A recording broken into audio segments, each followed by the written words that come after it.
Shout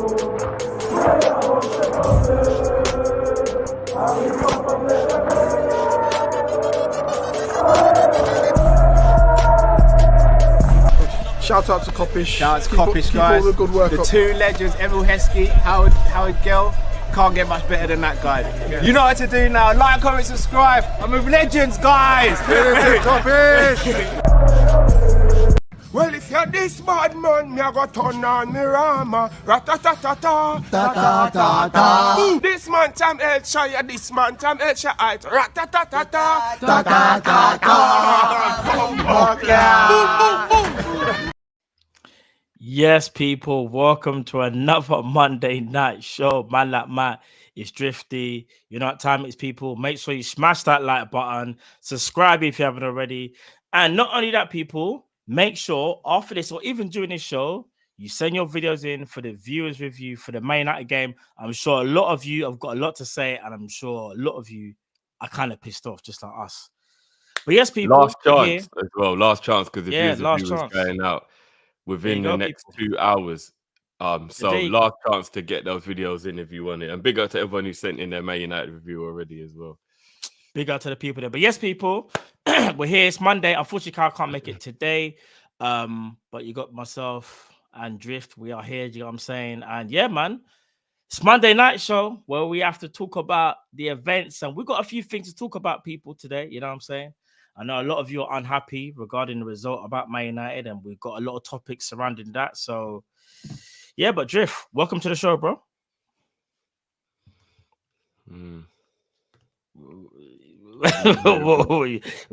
Man's just. I don't even want to talk about football, to be honest, but this is what we do now, isn't it? So. We have to, Bob. This is what we're here to do, man. And listen, people, I just want to say this as well, yeah?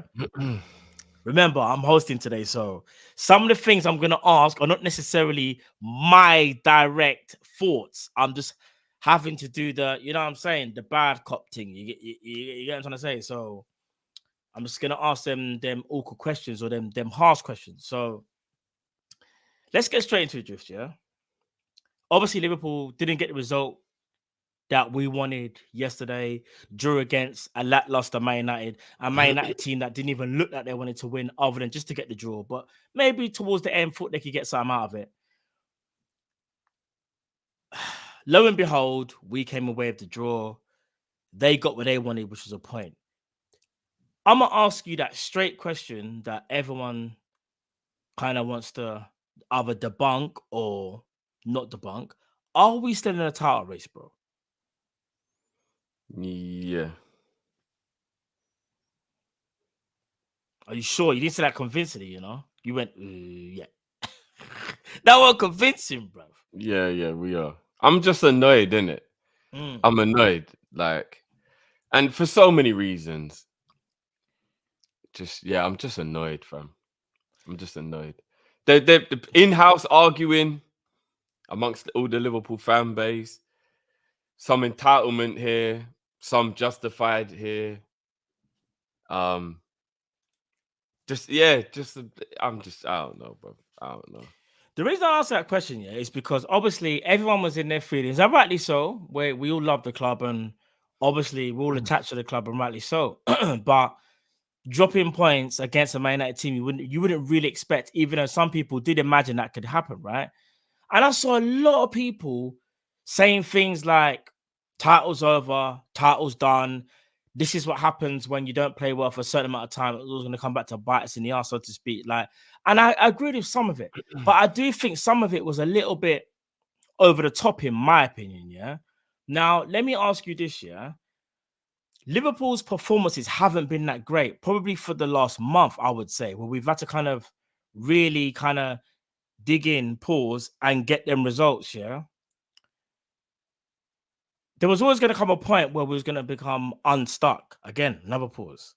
However, this is football, and you can't win every game. And I understand we should have won that game, but are you looking at that game thinking this is the game that could stop us winning the title? Or are you looking at the game thinking, do you know what? Yes, it was the worst bad day at the office or whatever. However, there's still so much points left to go and get. We shouldn't be looking at this game as like the be-all and end-all of our season, how some people were acting. Yeah, no, it's not the build and the end all. It's I think the most annoying thing is because of who we're playing as well. Like we all hate Man United.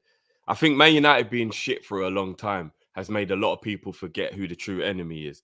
Don't ever get it twisted. Man United are forever the biggest dickheads in football. It will always be that way if you're a Liverpool fan. It's just straight.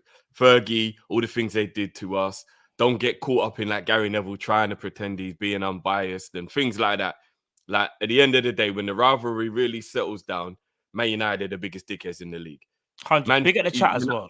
Do you know what I'm saying? Man City's got that whole beef that we kind of had with them, that kind of new beef, but not really a beef. It's more competitive rivalry rather than like a beef. Then you got Everton, even though they are like the other like scumbags of the league.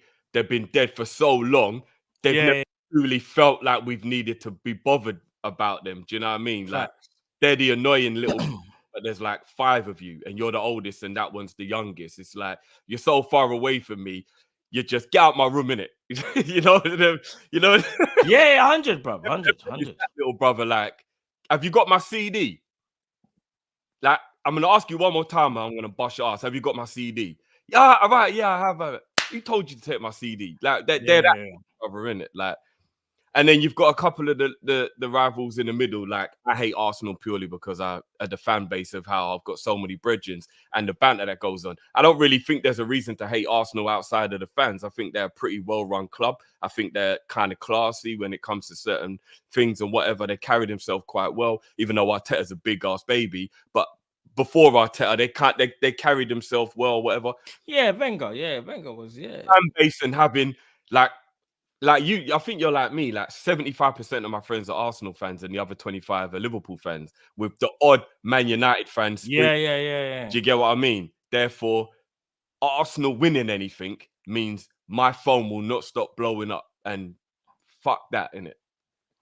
And therefore, that's where that rivalry comes from. And then all the other teams, I just hate Chelsea because they started this whole money thing and the scumbags. Yeah, that goes along with Man City and them boy. Don't have a problem with Tottenham because they never win anything without being condescending. And Newcastle, we'll wait to see if they become big boys in this thing, innit? Like, let's wait and see what happens with all that. So it's like, there's like, you know, the people forget Man United are the ones we're supposed to hate the most out of everybody. And because they've been dead for ages, but I don't forget that, especially on game days. So yesterday annoys me way more than any other. That could have been Tottenham, Chelsea, any of them teams, and it would have annoyed me, but it's annoying me more because it's Man United. And anytime you can put the sword in with Man United, you want to do it. Do you know 100. what I mean? If I take that away from it, you're right. A draw at home, not losing at home to a other big 6 team, you're not meant to get that angry about it, right? But I said before, this is football, bruv, and this is how football works. And I had a bad feeling going into this game because I don't like omens and I don't like all these stats that are like Liverpool have only Man United have only scored this many goals and Liverpool have scored this many goals and Man United haven't got a point at Anfield since 1985 and all these crap that people kept on saying. I'm like, I don't want to hear any of that rubbish. I don't want to hear any of that rubbish. That don't matter in this game. Man United are going to do everything they can to stop us from winning the game. They're not going to come to play. They're going to come to stifle. They don't have their crybaby captain who like mess up the plans and throw his toys out the pram. They're going to have workhorse players who are all just going to come and do exactly what the managers wants, is to escape without a beating. He already knows he's late home. He knows he should have been home hours ago. He's even got a little alcohol in his breath. He's thinking, my dad is going to bust my ass. What can I do to get into bed without getting my ass bust? That's all Ten Hag wanted. And he achieved it. He managed to sneak in the house upstairs, take his clothes off, get in under the covers, pretend he's been home for ages, and get away without getting an arse whooping. He managed to do it, bro. And that's what's annoying me. Well, here's the thing. We allowed that because, and again, you could arguably say Liverpool's Achilles heel. We've known it for a long time, especially under Jurgen Klopp, has been the low block. Like, we must be sick and tired of hearing that low block thing because that's what Man United did. They set a low block and said, can you break us down? You're going to have to really work to get this goal. And we struggled. And 32 this shots, is what, by the way. That's mad, isn't it? What's that? Yeah, I know. Yes. It's a record. Is it a record? For Liverpool, I think, yeah. Funny you said, actually. I took a screenshot. yesterday. I can tell you exactly. Here we are. All right, so 34 shots. In fact, you know what I'm gonna do, people. Let me I'll put it on the screen actually. Hold on, let me, because I think people need to, when I read this out, and then we can actually talk about it, because this is mad, you know. So let me quickly bring this into the room. Give me 1 second, people. This is live as I'm talking. I'm gonna do this right now. Someone just said it was the same XG as when we won 7-0, but we didn't even get to score. That's mad. All right, so it is now, yeah. Here's the stats. Liverpool, 34 shots, 8 on target, expected goals 2.35. Touches in the opposition box 48. Corners 12. They didn't have one corner. Possession 69%. That is the most one-sided game I've seen in a while. The only thing that you could arguably say is the shots on target should have been a lot higher, and that would have made the expected goals higher. But really and truly, that is just pure domination. If you took away the 0-0 scoreline and asked somebody how much they think that, what score they think, yeah, what score do you think it ended up on? I would probably say 4-0. I would say 3-0. If I just saw those stats and I actually heard, and I didn't know what the score was, I would probably say 4-0. I'll probably say Liverpool won that game 4-0. The amount of domination is outrageous, bro. 48 touches in the opposition box, 12 corners to 0. Basically 70-30% in possession. That's a lot. That is wild, bro. But that's a lot of shots off target, you know, as well. Like, no, but you know, bro, most of them aren't off target. Most of them were blocked. That's the mad thing about it. There wasn't actually that many. No, but either way, they were actually all blocked. Either way, it's still kind of poor though, because obviously, as a football player, you kind of know, like, obviously, anyone can block a shot, but sometimes you have to work to kind of get that shot off. And some people were doing that whole let me just try and lash the thing and see what happened, innit? I'm gonna be real. Yeah. Even Harvey Elliott had like a 30-yard shot, but on the left side of the pitch. You're like, do you remember that shot? Like, yeah, bruv. Like, what are you doing, bruv? Szobo's one in transition to shoot over the bar. Gakpo, remember Gakpo on the swivel, and we were just like, what? Why did he make that decision? There's a lot of shots there that they I don't know what they were thinking, but listen. I'll say this, yeah. Sometimes in a season, in fact, no, not in a season. In every season, there's always going to be a game that kind of happens like that. There's always going to be that team where it's like you're supposed to absolutely destroy them, and it just doesn't happen. And this is what happened.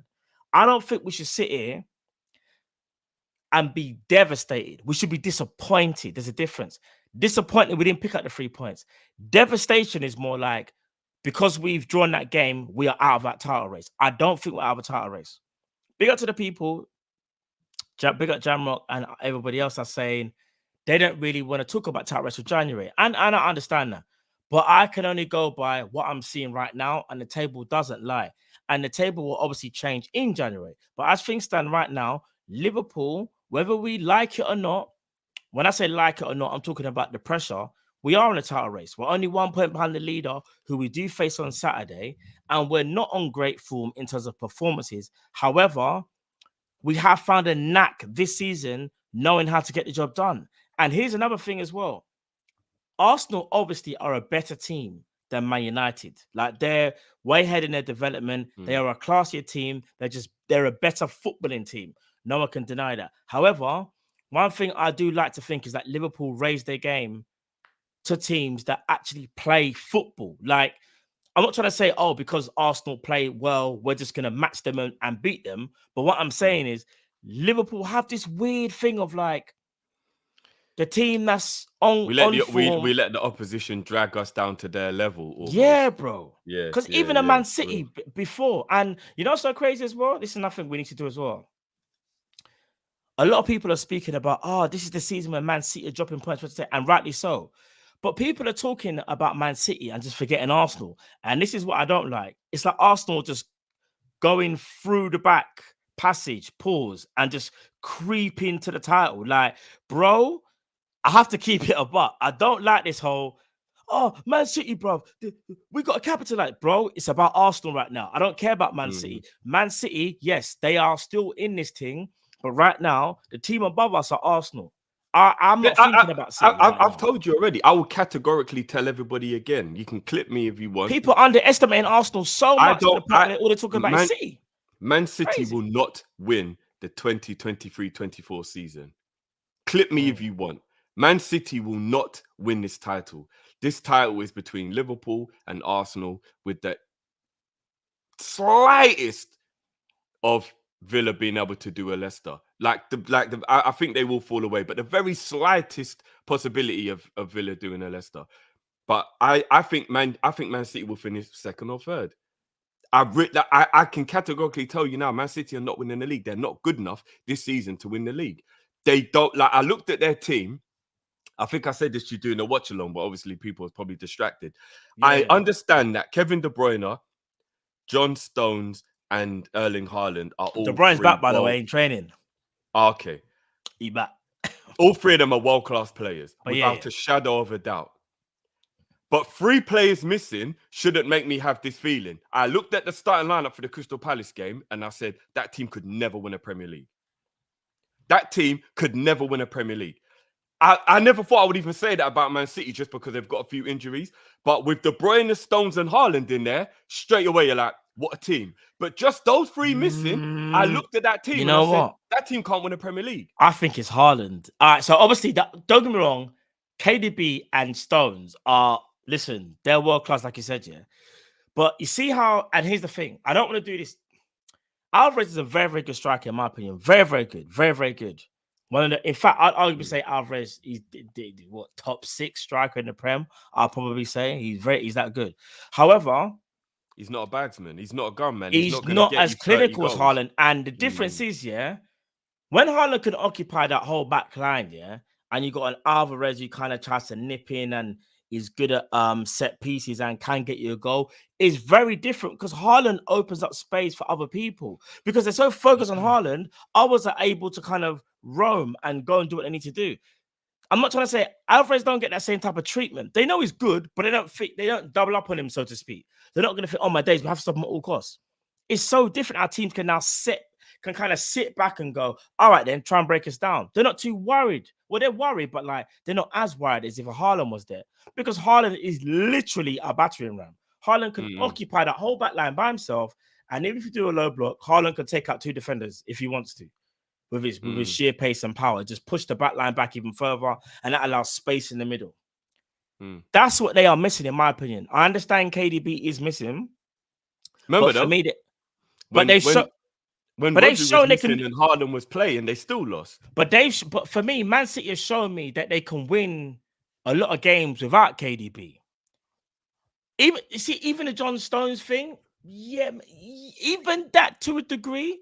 I think it's more so Haaland out of the 3. If you look at their system, I think KDB and Stones are way more important than Haaland. It sounds weird, but I think if you look at the Stones way and Haaland, not KDB, it sounds crazy, but no, because I think KDB can put the ball on the plate for all of the forwards. He's that good. Whereas even though Haaland is a game changer because he does get those extra goals, Man City never needed a 40-goal a season striker to win all the things they won.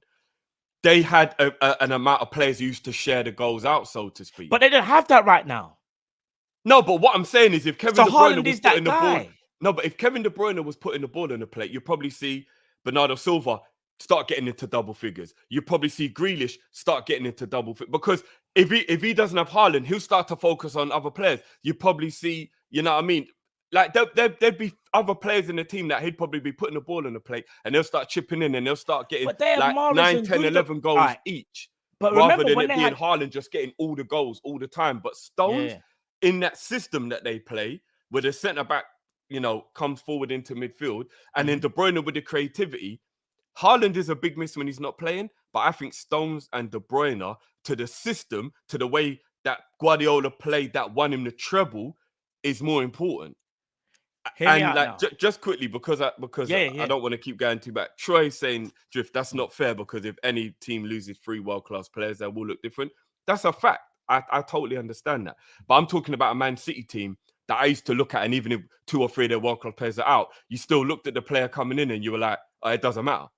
When they had Sterling and Mahrez for the right, and they had Gundogan, you used to look at it and you'd be like, if 1 or 2 players are out, you'd be like, well, he just plays. Or he just plays. That's Do you get what I mean? But now they don't seem to really have that like they used to. Now it's Kovacic and Nunes. And you're like, these men ain't league winning. Like, I know Kovacic has won the league, but you get my point. Like, yeah, so these men aren't scary. You want Kovacic and Nunes to be playing in that Man United midfield. You're like, in that Man City midfield, you're like, yo, whatever it is to get their man in the midfield, do it. Before you weren't like, oh, if Sterling can't play, who cares, play Mahrez? You were like, oh, shit, a whole different type of problem here. Do you get what I mean? They're not strong like they used to be in their squad. So I just don't think they've got it. Not to win the league this year.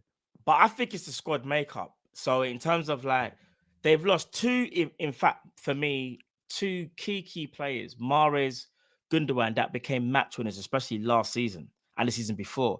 That I would say those 2 players had a 2-season run where they became match winners, and obviously you can't count Rodri. KDB has always been in the mix, and KDB is almost the equalizer. KDB just makes them go over the top.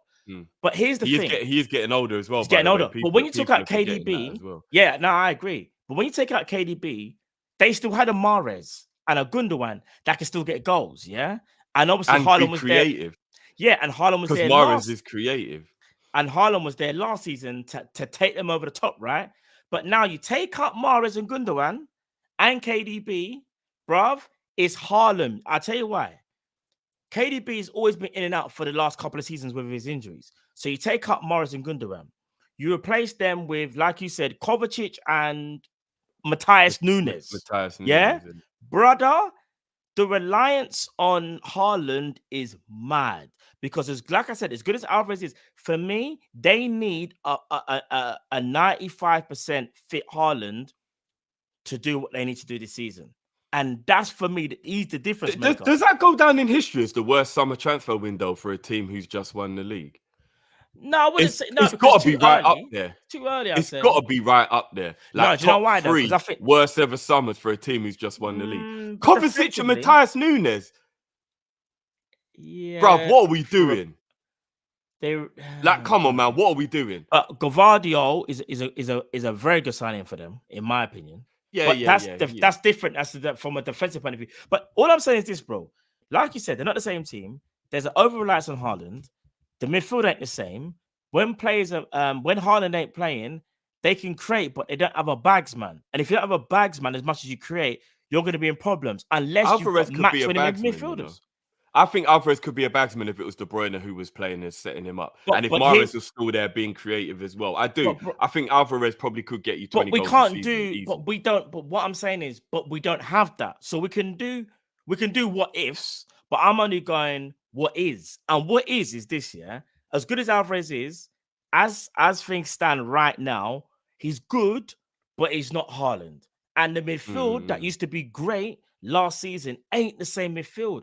And that's why there's more reliance on Haaland, in my opinion, than more than KDB, more than Stones. Because let's keep it a buck. I know Man City had a really bad game against Villa where they got completely dominated, yeah? But 9 times out of 10, Man City normally dominate a team and create the most chances. The problem is no one can put the ball in the back of the net unless you're Erling Haaland. That's the issue that they're having right now. Because people like Grealish and them, man, there can be sporadic. Do you get what I'm trying to say? Not consistent. This is the time when your star boy is meant to step up.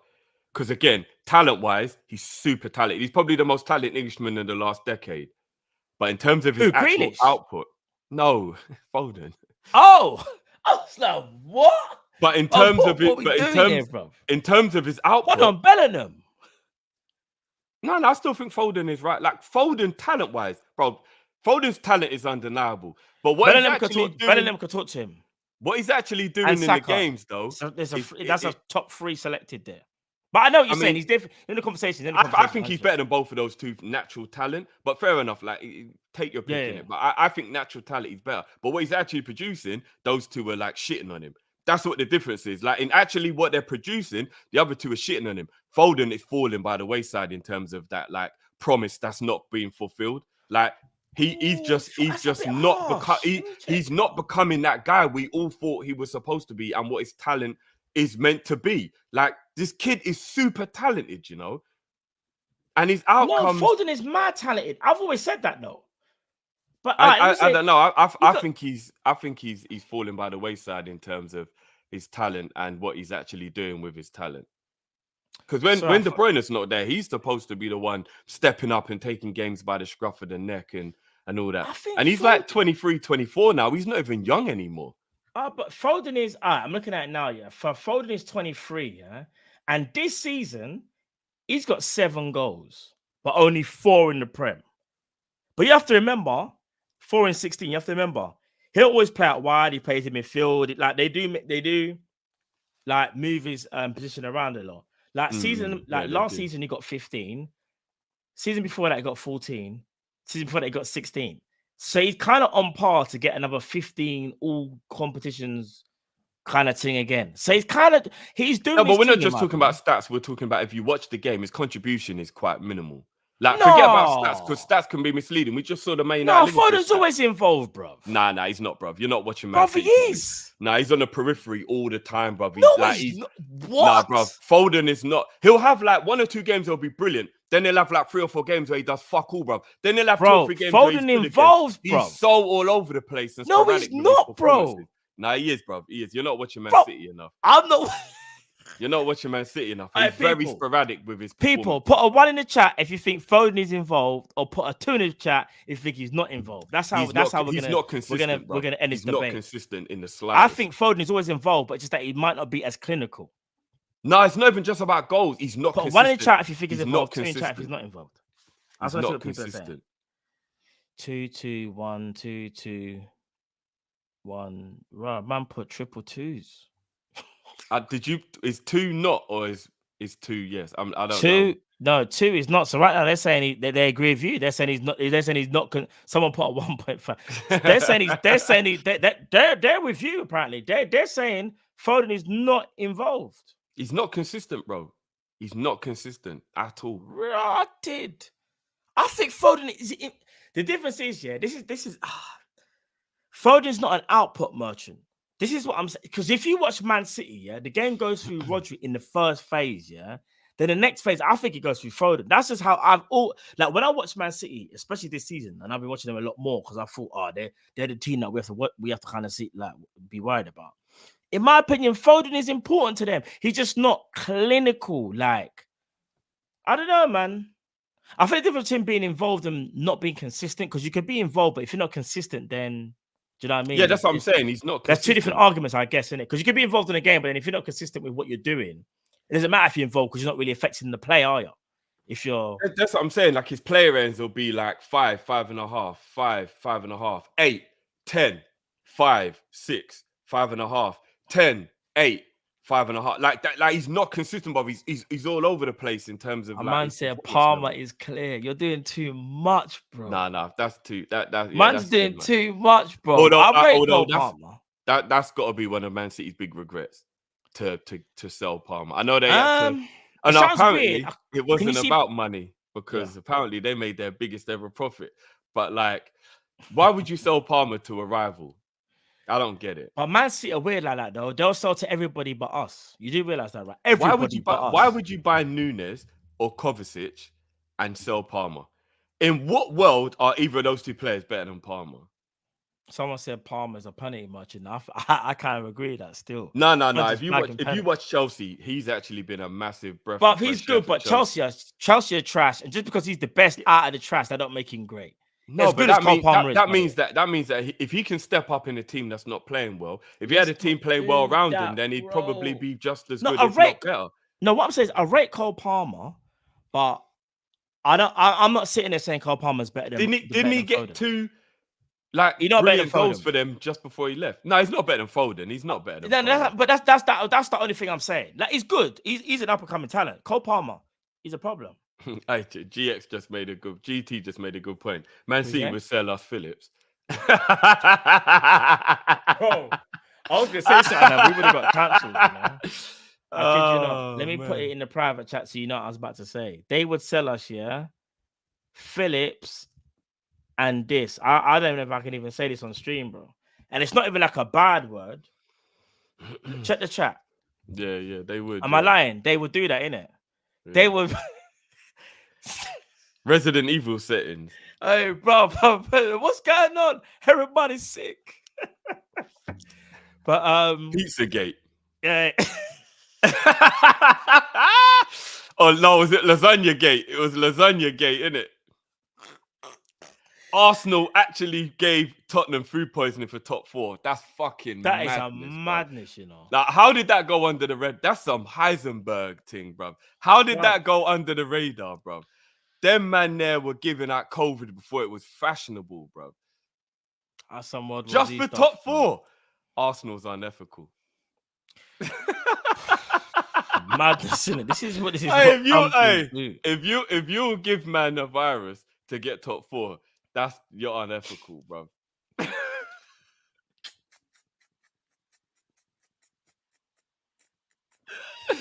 Oh Boy. man. All right. Let's move on. All right. let's So move enough on. about title race. I want to talk about the forwards. This is going to be a little bit of an uncomfortable conversation. The forwards aren't firing, as we know. None of them are. That's Salah, that's Nunes, that's Diaz, that's Gakpo. Bro, do we have a serious problem, or do you think they're just going through a bit of a bad spell? Because if I'm not mistaken, I'm trying to remember the last time the forward scored. Is it 9 games? No. Nunes hasn't. Sorry. scored for 9 games. Salah scored the 200. So it can't be. That was the Nunes one, because Nunes is 0-9 or whatever. Apparently, I don't know it's what one goal. It's 1 goal in 5 from the forwards. Is it one? Yeah. So that's Salah then. It's only Salah. Yeah. All right. So okay, cool. So before we start getting into individuals, bro, Which is including Europa League games, by the way. Yeah. Do you think it's a bad spell? Because I look at it as the forwards are too good. This can't go on for obviously for however long. Like, there's going to be a point where it will snap out of it. Or are you more looking at it as, nah, it's a big problem and it's something that we kind of need to be worried about? All right, let me just get the player stats up real quick. Yeah. While I answer your question. I mean, I can kind of already beat you to the punch if you want to talk about. Oh, what you've Diaz. got? Have you got? I've got Diaz's and Gakpo's up. All right, so no, I just wanted to try and get all the forward. Like, if I could, like, actually. Okay. Yes. I've read that. I've got it. Okay. All right. So far, we've got Mo has 14 goals this season. Diaz has 5, but I'm going to say 6 because the Tottenham goal should have counted. Bro, we can't add. No, goals, but no. He got a legit goal. I'm sorry. Bro, I'm adding goals. I'm adding it, bro. We might as well add wins as well. No, because that's different. But Diaz actually scored a legit goal. He's got 5 goals, bro. I'm giving Diaz 6 goals. Nunes has got 7 goals. Gakpo's got 6 goals. And who's the other one? That's all Jota, who's injured, got 8 or 7. Where's Jota? And Jota's got 8. Jota's got bad man, you know. Jota's got 8 goals. For me personally, that means that it's a phase. I'm still here, by the way. I was pouring a drink. Yeah. That means sponsored by this drink, so I don't want to put it on screen. that means to me it's a phase, because if you look at the fact that our forwards have got, let me just do a quick tally up. 8. I'm gonna be real, bro. I think we should be a bit worried, a little bit worried, you know. 21, 26, 36, 40. Bro, our strikers have got 40 goals in how many games have we played? 18. So if you take away the 5 games, Bob, it still don't 13. sound that good. But they've got 40 goals in. If you're talking about all competitions, we've probably played. Salah's nearly got half of them, though. No. But what I'm saying is, if I'm thinking about in all competitions, so we've played 6 games in the Europa League. We played 3 League Cup games. That's 9 plus the 18. So if you take away the 5 games that we haven't scored in, then that's what, 24 games. 23, 24, just quick maths. So we got 40 goals in 23, 24 games, just doing quick off the top maths. That's good. Would you not say, if I said to you that Liverpool's forwards will score 40 goals between them in 24 games, would you not be like, yeah, that's good? I'm okay with that. Yeah, when you look at it as an overall, yeah, but all right then. So I think it's a phase. All right then, let me say this then. All competitions, yeah, on hindsight, that looks all right. But then you look at the Prem. Diaz has 3 in 16. Gakpo has 2 in 15. Salah has 11 in 17. And Jota, who I've just missed out. Where the ass is Jota? Where am there? Where's Jota, bruv? Is there a reason why Jota just... Oh, here it is. Jota's got 4 in 12. So I'll read it out again because it's a bit staggered. Diaz has 3 in 16. Gakpo has 2 in 15. Salah has 11 in 17. And Jota's got 4 in 12. How many's Nunes got? Oh my gosh, I forgot about Nunes. Shoot. Nunes, I'm going to say he's got about 4. Off the top of my head, by the way. I'm checking now. I'll say 3 or 4 as well, yeah. Got about 4, I'll say. Nunes got 4. He's got 4 in 16. So Jota and Nunes have both got 4. Diaz has got 3. And Gakpo got 2. And Mo's got 11. I think there does have to be some context added to the Gakpo one because he's been on the bench a lot and he hasn't played up front. And he's played in midfield. So I'm gonna leave. He hasn't played up front. I'm gonna leave Gakpo to one side. All right. But bro, I think it's disingenuous to not count all competitions though, because the Premier League's not the only competition. No. I'm not saying that, but we kind of have to. Because here's the thing: in Europe, we know we're good because we're through to the next phase. In the cup competitions, obviously we play West Ham on Wednesday, but obviously until then, goals ain't been a problem. It's mainly been the Prem that's been a problem for us. So, I'm not being disingenuous because overall, like including all the other competitions, we've done all right. But if we just want to talk about the Prem, where our forwards kind of all have gone missing for different reasons, by the way. And here's the thing: I'm going to be realistic. Diaz had the thing with his parents going missing, so that's obviously affected him. Gakpo's played in midfield. Nunes did pick up a couple. If I'm mistaken, Nunes picked up, I want to say, a couple injuries. Did he not? Or missed a few games, but a little bit inconsistent. And Salah's kind of just gone cold other than the one goal that he got for the 200th the other day. Bro, if I'm being honest, there is a problem with our forwards for one reason or not. Whether we agree with it, that's not the issue. Because it's called realization, isn't it? I told you what it is on Sunday, bro. What do you think it is, in your opinion? It's the midfield. I was having a conversation with Kojo about this. So you think the midfield is the reason why the forwards aren't scoring? Yeah, and I'll tell you why. Yes, you could argue that our forwards need... big up, Coach. Yeah, you can kind of think to yourself, the forwards have got to be more clinical. I totally understand that being the thinking. I do. But how I'm looking at it on a bigger scale, trying to figure out what is going on with the forwards, so to speak.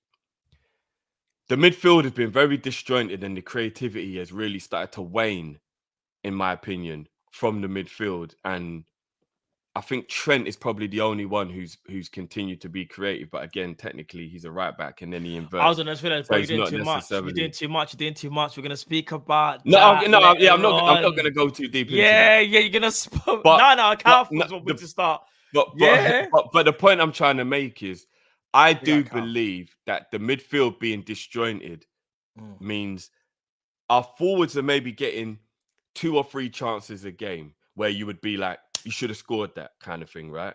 So I'm not saying they shouldn't score those chances, no matter who it is. I'm not going to do any individuals. I'm just talking about in general. No matter who it is, you will be like, oh man, if you've had 2 or 3 like good opportunities, you've got to at least have one of those going in the back of the net. I get that. This is elite level. We're trying to win the league or we're trying to achieve something. I understand that. But if you actually look at the context of what it is and you look at football unbiasedly and take the emotion out of it, 2 or 3 chances, good chances in a football match is quite low. And if you go and look at some of the other big teams in this league and even around the world, they'll be creating 7, 8, 9 big chances and winning the game 2-0 or 3-1 or something like that. And you're like, wow, so that team had like 10 chances and still only scored 3 goals. So if you look at the way Liverpool are only creating like 2 or 3 clear chances, yeah, you would hope somebody would score one of them, but it's quite low in terms of the amount of chances you've had in that game on the overall scale. And I think if the midfield was being a little bit more creative, had more structure to it, and we were creating 7, 8 good chances during the game, we'd be scoring more goals. A lot of our goals have come from like bangers and a corner or something like that. Like there's not that many open play goals from brilliant playing with boom, boom, boom, good plays setting up and there's an open chance. There's not that many. If you actually think about a lot of our games, the Harvey Elliott winner against Crystal Palace and McAllister hitting bangers and free kick from Trent and so, a lot of the goals, but they're not even like clear opportunities that we're creating. They're just moments of brilliance in games. And I'm looking at it and I'm thinking, you've got to be getting more than 2 or 3 clear chances in a game. As Liverpool, go and look at Man City as an example. If everyone wants to call them the barometer, Man City in a game, there's like 7, 8, 9, 10 every game chances, clear chances. Haaland can miss 4 like golden opportunities and he'll score the 5th because they just keep, all the chances keep coming. He knows there's going to be another chance around the corner. Our forwards, and what a lot of people like to point out with Nunes is one of them, he'll just get 1 or 2 opportunities and he's got to get it. Because if he doesn't, there ain't another one waiting around the corner. And then at the end of the game, everyone's like, I can't believe he missed that chance. It's his fault why we lost. Because we're not creating an abundance of constant chances. All right. So it's a system issue and it's a midfield issue for me that needs to be tweaked, or we need to get better at it, or there's something that's got to happen. McAllister missing, you said it yourself, bro. People are shouting at him because from a defensive point of view, he hasn't been that solid. But from a creative point of view, from a progressive play point of view, look how much we realize we're missing when he's not playing. Because the ball moves slower. We're not attacking as quick. We're not creating as many chances when he's not on the pitch. I believe what happened was we started like a house on fire. Everybody was in that like buzz because it's normal human instinct to be in that buzz. Szobo slides walk through the door. Gravs walk through the door. Hey, these men are ballers. What are you saying? We swapped out the old guard. Here comes the new guard. And they hit the ground running way quicker than we thought they would. But then the adrenaline rush has gone now. Reality's kicked in. And these men don't quite know everything they're supposed to be doing. It is still quite new. People might be finding them out. They might be getting a bit tired. And now we're looking at it. We're like, hold on a minute. The midfield's starting to look a little bit like we worried it would be, why everybody thought it was a top 4 race, not a title race. It's a brand new midfield. It's 4 players that have come into an area all at the same time, and you've got to get used to it. Then you look at the drop-off of form in Curtis Jones. Mad thing, because Curtis Jones, before the Tottenham red card, was balling out. He was playing really well. Not necessarily GA, but his pressing was brilliant. He was passing well. He was playing really well. And as soon as he got that red card, it's like he's just effed him up. And then you look at all the other players, Szobo slides form. I know we're going to get into that. We're going to talk about that. We'll talk about you doing Endo, too much. not quite being able to talk about that. So for me, I think the forwards have got to take responsibility. Of course they have. You have to take accountability if you miss a chance. You have to take accountability. But I think it's a 50% forward issue and it's a 50% system midfield issue. Why we've stopped firing. I do. All right, I'm going to play devil's advocate. This is what I'm here to do today. Yeah, do it. If I'm not mistaken, Darwin Núñez is near the top for most chances missed. So even though you're saying, in your opinion, he might not get 6 chances a game, he's still getting a lot of chances to the point where he's near the top of the league, in the Prem, for most chances missed. So you could say right now, he's not on form, he's misfiring. You look at Luis Diaz, he's gone through the problems, obviously with his dad and even his mum, because his mum obviously had problems before, but that got sorted quickly. Yeah. And even since the injury, some people have kind of already said like it doesn't look the same, like in terms of his athleticism, like the way, like he's not as springy, like he's not as sprite, like he doesn't look as quick, like he struggles to beat his man. And obviously, even I disagreed with it. Kyle was trying to make valid points, and he did make some points in terms of Anthony kind of showing Diaz like, well, you can't even get past me kind of thing. You look at Cody Gakpo playing in midfield, playing up front, not having a settled role.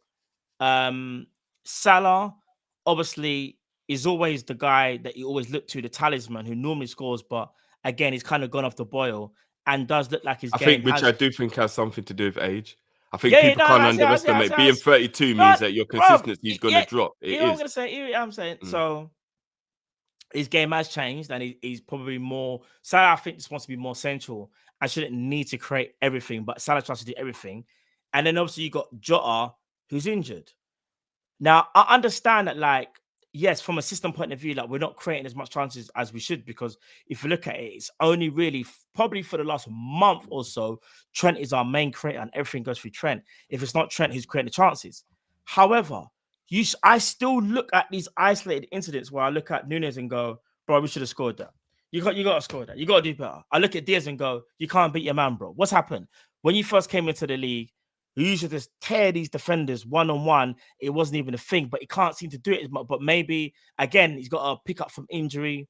Gakpo suffering from confidence in terms of, like, probably doesn't even know what Klopp wants from him. Is he a cam? Is he a right-sided mid? Left centre mid? Is he a striker? You got Nunes, who on form, when he's firing, unstoppable. But when things aren't going well for him, he looks a bit clumsy at times, and maybe the pressure gets on top of him. So I look at it from that perspective and go, as much as you have brought up very valid points about us not creating as much, I still do think we create enough chances to win games. We might not create as much as we would like or what we're used to, but we create enough. Oh, we do win games, bruv. No. But what I'm saying, no. We're top of the league. We do win games, all right, let me rephrase it. The strikers are not getting goals to the point where we are winning games more comfortably. Let me rephrase that. Yeah, okay. Yeah. And that's my main concern. Because like you said, in all the other competitions, I think we're blessed. But for some reason, the Prem, when the pressure's on and, you know, you got the shining lights, like, well, obviously we got Arsenal on Saturday. Bro, surely there needs to be a point where one of the strikers goes, bro, I'm turning up today. I don't give a damn. You give me one chance, I'm banging. And that day will come, bruv. But bro, when will that happen? Because we can all sit here and say that will happen, but when, fam? Yeah, I mean, we don't know, but it will. If there's one thing in life I can guarantee you is that 1, 2, 3, 4, or all 5 of our forwards will eventually get their form back. Like, it will happen.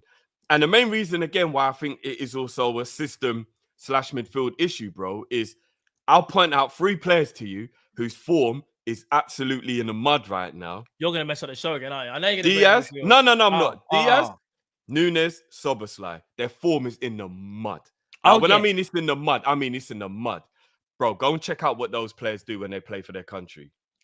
They absolutely ball out, bro. Yeah. Even in the middle of bad form for Liverpool, they go away and play for their country and they ball out. All 3 of those players are arguably the best player for their country this season. All 3 of those. Nunes for Uruguay, Dom for Hungary, and obviously Diaz for Colombia are arguably those countries' best players. So what is it that's different about when they go there? It's the players they're playing with and it's the system they're playing in. But also the pressure. Again, and it... No, but come on, mate. You think Diaz don't feel the pressure playing for Colombia? Come on, bro. Like, of course he does, bro. Colombians are some of the most proudest people you'll ever meet in your life. Can I be honest, though? Of course he feels pressure playing for his country. And he's balling out. He's beating, man, skipping past players, doing all the things that we used to know Diaz did before. But what you got to remember is, it's weird, bro. For their country, they're the main man. So here's where the player has to show me, not you're one-dimensional, but like, you can't, like, if you're not the main man, what, you're useless. So here's how I look at it. Szobo is the main man for Hungary, bro. He literally runs the game for Hungary, yeah? So the game is built. Hungary set up around him. We don't set up around him at Liverpool. Nunes, is literally give the ball to Nunes, through ball, like we play for Nunes.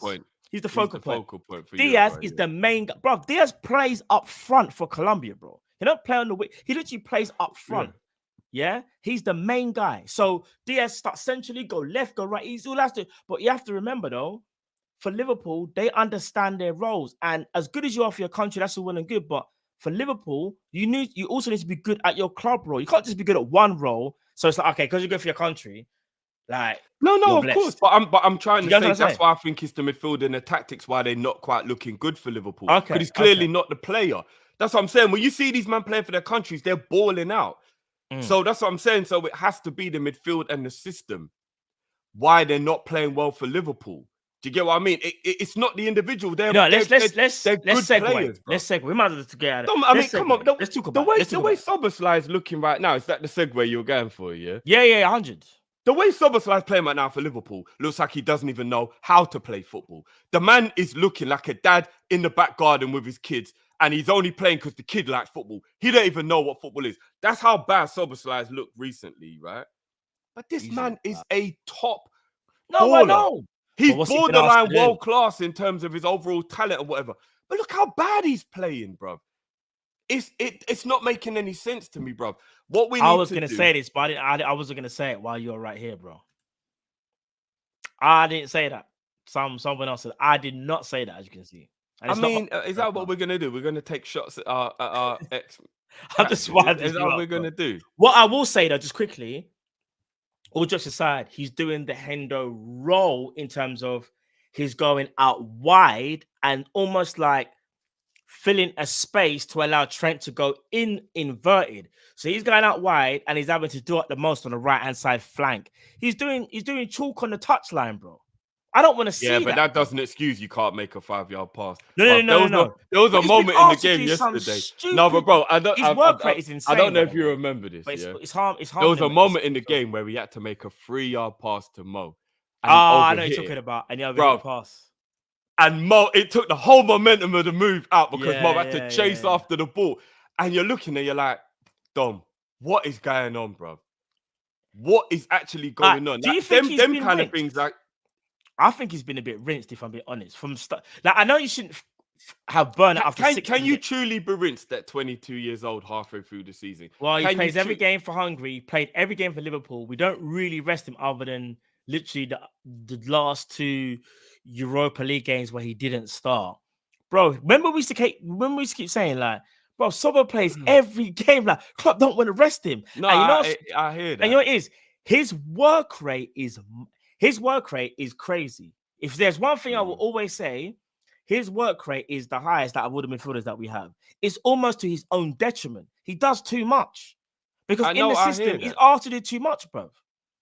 I'm not saying he doesn't need a rest. I'm just saying at 22 years old, can you truly be burnt out halfway through a season? Bro, at 22? Ask Michael Owen, fam. Can you truly be burnt out? No, but that was because Michael Owen had bad muscle fibers and stuff. That wasn't fatigue. That was like... No, but they say that about the kids, though. They can't... He's not a kid, but they say that about young players. Like, listen, he's not in the first season of Klopp running him into the ground. It's the first season. I know. I don't want to say this year because I don't know. It's an adaptation period as well. Maybe there's something going on in man's personal because if I'm not mistaken, I don't 22 moving to a new country and all that stuff. It's not the easiest. Didn't someone say, or I saw in the chat about not in the chat, maybe a couple months ago that he broke up with his missus or something like that. I saw something. All jokes aside. I'm not gonna lie. He got a man up. Yeah. No, that can't be the reason. No, why no. I know that can be devastating, but that can't be the reason why you're not. No, but I'm just saying. I'm not having that. I'm not having that. Yeah, I give you a fortort to be upset. Your form can't be 5 weeks poor. Let me ask you. If it's his wife and they got children, but if it's just his girlfriend, no, I'm not letting. You look at. I ain't gonna ask you that harsh question. If that happened to you, fam, come on, bro. I mean, I don't even know how long they've been together. I'm just saying. This is what I'm going to say, but I'm a big man who's been with his missus for years, blood. That's totally different. At 22, how long have you really been with your girl? Bro, but you have to understand. I'm not having that. I'm not having bro, that. He's moved I give you a fortnight, bro. Bro, he's moved to Liverpool with his missus. Yeah? Then broke up now. So when he's going shops and everything there, he's going on his ones. It don't matter how many fangirls he's got running around him, yeah? He's not with the missus no more. So when he goes home after training, he's just playing PS5. Bro, you remember wife and kids? Bro, better man up. Bro, I'm not having that. You can have a fortnight to be down in the dumps. I'm just saying. You can't have 5-6 weeks worth of Listen. All jokes aside, listen, I don't think it's that. But one thing I will say is that he is going through bad form. I think we need to manage him correctly. And when I say manage him, I think when everyone's kind of back and like, say, McAllister, Grandbatch are all back healthy again, I do think we need to kind of look at certain games, I think, where we can rest him. Because like you're saying, a greater talent as he is, I do think like in my opinion, Klopp looks at him and goes, "You're one of the first names on the team sheet." Like he probably looks at Virgil, Trent, Salah, and goes Szobo. Szobo's next. Like he's just there. And there's certain games throughout the season where I think Klopp has to look at it and go, "Let's give him a little rest." Because even West Ham, the cup. I mean, I don't even know how many players we've got available. So that's another thing, actually. I mean, we'll talk about the preview on a free, but I don't know how many players we've got available. The crazy thing is, I can't remember what game it was now. What game was it? When Nunes won the ball back in the tackle and played that pass over and Szoboszlai scored. What game was that again? Which game? Say that again, sorry? When Nunes made that tackle and passed the ball to Dom and he finished. What game was that? Sheffield People in United. the chat. What game was it? Sheffield. We just got help Sheffield. from. We got help from. Yeah. Sheffield. You see, like that finish. Yeah, there's only one person with a memory like that. Let me bring him in still. You see, There's only one person with a memory. When I saw Sheffield, I was like, "Raw." You see that finish that Dom did in that Sheffield United game. It was like in that moment, all the talent just came back. Do you know how good that finish was? Go back and watch that goal against Sheffield United. That touch and that finish was so nonchalant. It was fucking arrogant. It was a thing of beauty. That's like, it was like he got his powers back for a moment. But then like, I don't know why his powers have faded. Everything around that, if you get what I mean. Like, that wasn't the finish of a man out of form. That was the finish of a man who like, do you know what I mean? Who's like bang in form. It's weird. Szoboszlai is like, I was laughing. I don't understand. I can't even settle into the show, man. Carl's on Devil's Advocate. It's me today, people. It's me today. All right, so Carl, I'm just confused about what's happened with Szoboszlai's form. I'm really confused about it. No, I agree. Welcome to the show, Carl. First and foremost. We're talking about Szobo, one of the main topics, as you already know. Yeah, obviously his form has just literally just vanished compared to how he started the season. And he got praised, rightly so. He did, but I think, is it the Premier League that's catching out of him? Is it something else? Like, what do you think it's down to? Do you think it's tactics? Is it him individually? What do you think it is, bro? I think it's 50% tactics, 50% him being in bad form. From a tactical side, I think if we're going to do the inverted system, I don't think you play Szoboszlai on the right-hand side. I think you play him on the left of a three. If you don't do the inverted system, then I think you can play him on the right. If you go 4-2-3-1, which I think is the best formation suited to him and quite a few of the players, I think he plays in a 10. And not only do I think that helps him, I think it also helps Nunes, because he'll have someone who's closer to him in a central area that he can play off and potentially make those runs in behind. But form-wise, the other 50%, that's on him. His pass appreciation hasn't been good. His footballing IQ's fallen below what it is. His shooting has been extremely poor. I think that's the thing that frustrates me the most. He's been in some really good positions, and you look at some of the goals he's scored in the past, even for us against Leicester, he scored. He's just hitting either straight at the goalkeeper or into row G. So his form-wise isn't good enough. Passing has been really below par for him as well. Even his dribbling, it's like he's a good dribbler. I'm not saying he's like a Vinny Jr. or anything, but his dribbling's, again, just been non-existent. He's not even been able to beat a man. So again, I know I'm going to sound like I'm doing a bit of a mad one here. I don't even intentionally mean to, but as of right now, I think he has to hold bench, and I think Elliott deserves a start personally. All right, so you spoke about tactics, and you also spoke about he's in bad form. Do you think our tactics have changed since the start of the season till now? Quick yes or no? They've tweaked, not fully changed, tweaked. What tweaked how, would you say? I think Trent's been given more of a free role than he had before. And I think because where I think the tweak is as well, we've been doing the inverted system for most of the season, but previously Szoboszlai was allowed to occupy that right centre midfield role, and sometimes it would even overlap Salah on the outside. He's now almost playing as a right wing back who sometimes drifts into the centre. And I think whenever Trent goes infield, it's pushing Szoboszlai wide. It's also pushing Salah a bit wider as well, which is why we're seeing Salah taking on more of a creative role in the team as opposed to a goal scoring role, because he's in a position where he's not as close to the goal. So he's being more of a creator. So I think the benefit of having Trent inverted is because he's a phenomenal ball player. He's creative and he can drive it. He can do everything a midfielder can do from a modern day aspect. But the downside is it offsets the rest of the right hand side. So I don't know if the squeeze is worth the juice. So Or the juice is worth the squeeze. Sorry. Yeah, no. So the reason I say that is because I think. but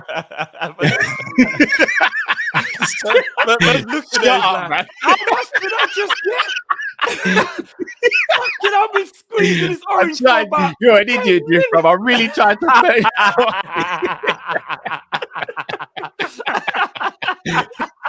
thought I got away with it as well. No. I was waiting to see what's going to happen. I know what you're saying. It is the right saying. It is the right saying. Here's the thing, yeah. So I think there's been a slight tweak. Like you said, Trent has been allowed to maybe be a bit. We've always inverted, in my opinion, to start the season. I think there's been a slight tweak, but not a massive change. We don't say it's because of this. So Szoboszlai created 28 chances in his first 12 games. That was 2.3 per game. That was second only to Salah.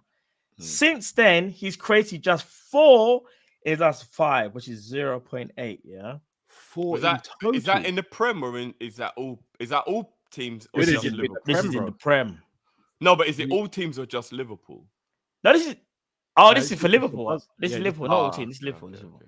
So imagine this. He's only created 4 chances in his last 5 at 0.8, whereas before, in his first 12, he was at a 2.3. That's mad. There's a massive drop-off. So we could sit here and say, I agree with you. I think the game goes even more so through Trent. Trent's been given more of a free roaming role. However, I do feel like Szoboszlai has sort of lost his way a little bit, and I do think some of it is bad form. Drift, you pointed out something where you were like, there was a basic pass to give to Salah.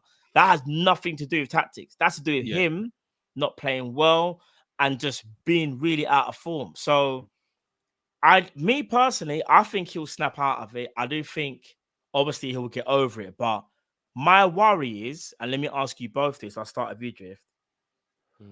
With the way how the tactics are now, do you think Szobo can get back to his best, or do you think it needs to be a tweak back to how it was before? No, he can definitely get back to his best. With how things are right now. Yeah. Him doing touchline and things like that. See, I remember when I've said this about players in the past, and I remember eventually people did actually realize what I was saying. I think when a player is in his own head because he's not playing well and he starts to overthink things and he starts to do the most because he's trying to make up for what he knows he's doing wrong, etc., etc., I think you start to do things that are unnatural. In no matter what role you play in the team, even as a goalkeeper, like you just start doing unnatural things. Szobo's in his own head at the moment. I watch the way he's playing and he's not himself. I think he's overthinking things. I think when he makes a mistake, then he tries to make up for the mistake. Then he does too much. We need him to try and get a little bit of confidence somewhere. I don't know. Like maybe the goal against Sheffield, for example, you would have hoped would have been something that could have springboarded it. I think if he can just get a little bit more confidence, get out of his own head a little bit and start doing things a little bit natural rather than forcing it, I think that he can maybe just slowly start to become the player he was. I'll give you an example, and it's a bad example in terms of how much we hate the guy. If you go and look at last season as an example, Richarlison was absolutely atrocious. If you look at the spring and the step that Ange is giving him now, look at the difference. Now, he's not a spectacular player all of a sudden, but look at the difference of like, he's not in his head anymore. So now he's making runs naturally that maybe he wouldn't have made. He's having a shot instead of controlling it. Just little things that, like, if the confidence starts flowing, you start feeling yourself a bit more, you just all of a sudden can just start to be a bit better. Dom's got to get back to that. Stop taking 3 touches. You only need 2, bro. Little things like that. Don't overthink it. He's there, yeah, pass it to him. Don't think, oh, but what about it? And just stop overthinking things. Just, if he can just get back to that, and again, nobody knows the secret formula how to do that. Otherwise, you'd be a millionaire if you could just teach footballers how to regain confidence. There isn't one proven way to do it. But of course, he's way too talented to not refine his form at some point. Way too talented. And I agree with you, Matt. I don't think we've tweaked the system enough for it to be the reason Dom's not playing well. I think he does have to take personal responsibility and accountability for his poor form. It can't just be tactical tweaks here and there. I think it's a massive part Curtis Jones isn't playing or hasn't been playing well. I think there's a bit of a correlation between the Tottenham red card for Jones and Szoboszlai's fall off in form. It can't be just a coincidence that kind of like, because remember, a lot of people, Cal especially, has noticed that maybe with Gravenberch, he doesn't play as well. It's a little bit, that's why McAllister playing in the number 8, maybe could help Szoboszlai a bit more, because as good as Gravenberch is, a few people have said they don't necessarily think Szobo and Gravenberch, they are a little bit similar, and it doesn't quite work if both of those players are playing next to each other. It could be that. Do you know? I don't know. There could be little things here or there, you know what I mean? That could be. McAllister hasn't played for a few games. Could that be maybe contributing? Like there's a few things, but he'll get it back. He'll get it back, man. He'll get it back. It's Szoboszlai. He's way too good to not get it. No, back. he's definitely way too good. But my worry is this. So there's a couple of things, because I think a lot of it is balance as well. So here's the thing. So Endo, in a weird way, not weird way, but Endo offers better balance due to he's a natural DM. However, the balance of is that even real? What? Bruv, man said it was just a cut. Then it turns into the stud went inside the knee and all them thing there. Some Inspector Gadget thing. I'd just like to point out that means we have to play Arsenal with no midfield, really. No, we do. We haven't midfield. Grav hamstring. McAllister. Oh, no, I'm gonna get into that. That's what I was gonna. The solution's easy, Drift. The solution's actually easy. Bro, I am not having Trent playing 6 against Arsenal, bro. No, God, no, bruv. Come on, come on, rate me better than that, bro. No, but you've been forcing this Trent in midfield thing now. Not that. Can I be real? Can I be real? If we're just strictly talking about the Arsenal game, I want Joe Gomez at right back against Martinelli. I don't want Trent. I'm gonna keep it a buck. And with the midfielders that we have available, right now are Szobo, Endo, and Jones. No, say and his name. Elliot. Say his name, Matt. What, Elliot? No, say his name. If you're playing Gomez right back, who else you got available in centre midfield? Say his Hold on, who have I name. No, I said Szobo. Hold on, Szobo. The Rasta man without dreads. I said Trent though. You didn't say him, bro. Did I not say Trent? I said him first. You didn't. No, I said I played Trent in the DM. You said Endo's name. Did I say Endo? No, Matt, I think what it is that you think you said Trent because you said I don't want Trent to play against Martinelli. That's when you mentioned Trent. I don't think you mentioned him in midfield. So this is what I'm saying. With the midfielders that we have available, I will put Gomez right back straight away. Yeah? In midfield, to start the game, I will probably go, spoiler alert, Endo, Trent right CM, Szobo left CM. That's how I would start the game. Yes. I don't want to see Trent at right back against I'm not going to lie. I'll drop Szobo for this game. You're moving mad. You're moving mad. No, I can't. I can't. I know who the Arsenal game is not time for him to be doing up what he was doing against Man United. Not bro. now. Who are you gonna play? Who you gonna? No. But see, you gotta look at it as. But players need these type of games to kind of like shine again. Yeah, Bro, they Szobo, can. bro. They If who you gonna put instead of Szobo? Please tell me not who I think it is. I'm gonna put the little you in there. No, you're doing too much. Has he not deserved to play though? No, on the real. All jokes aside, has Elliot not earned the right to be able to play over a man who's as out of form? Elliot got a match winner and has done very well off the bench. No. No. Yes. I actually agree with Drift in what he's saying. I wouldn't do it, but I agree with what he's saying. Not in this game. But what I'll be honest with you, Drift. The idea of Rice going up against Elliot Elliot's getting. makes me want to pee my pants, bro. But Elliot Rice will will be get playing bullied. DM, won't he? But he just occupies the midfield, innit? He target So, Elliot. so he'll have both. He'll have both the 8s to deal with. It won't be like a one-on-one thing with Elliot. He'll have both of them to deal with. Elliot against Rice is not pretty, you know. I do get what you're saying though. In terms Elliot's of good off the he bench deserves to start. when things are not looking right. Are you bro. physically? It could be a long day for him, but skill-wise, Elliot's been No, we playing know really this. well, No, man. I Elliot think. I don't. You know what it is? I don't want to. There is nothing Elliot can do. You know, to Cal, Rice. this ain't even your fault. I feel sorry, Cal. So what we do? So what we saying? When a player's in form, Oh, he so what, doesn't am I get- gonna he get attacked? doesn't You get to ain't gonna- play. no. Drift, I'm gonna have to go to you next. Your prime enemy number one. Remember, I'm the host today. Yeah, all right, hear me out. Do you remember when we were saying don't get carried away because you was making certain accusations about certain midfielders, and now that's what I said. Let's not get carried away now, bro. And that certain midfielder What midfielder Is was that? is a midfielder that listen. He's my favorite midfielder at the club. It's Szobo. Do you remember the statement? Do you want me to remind you?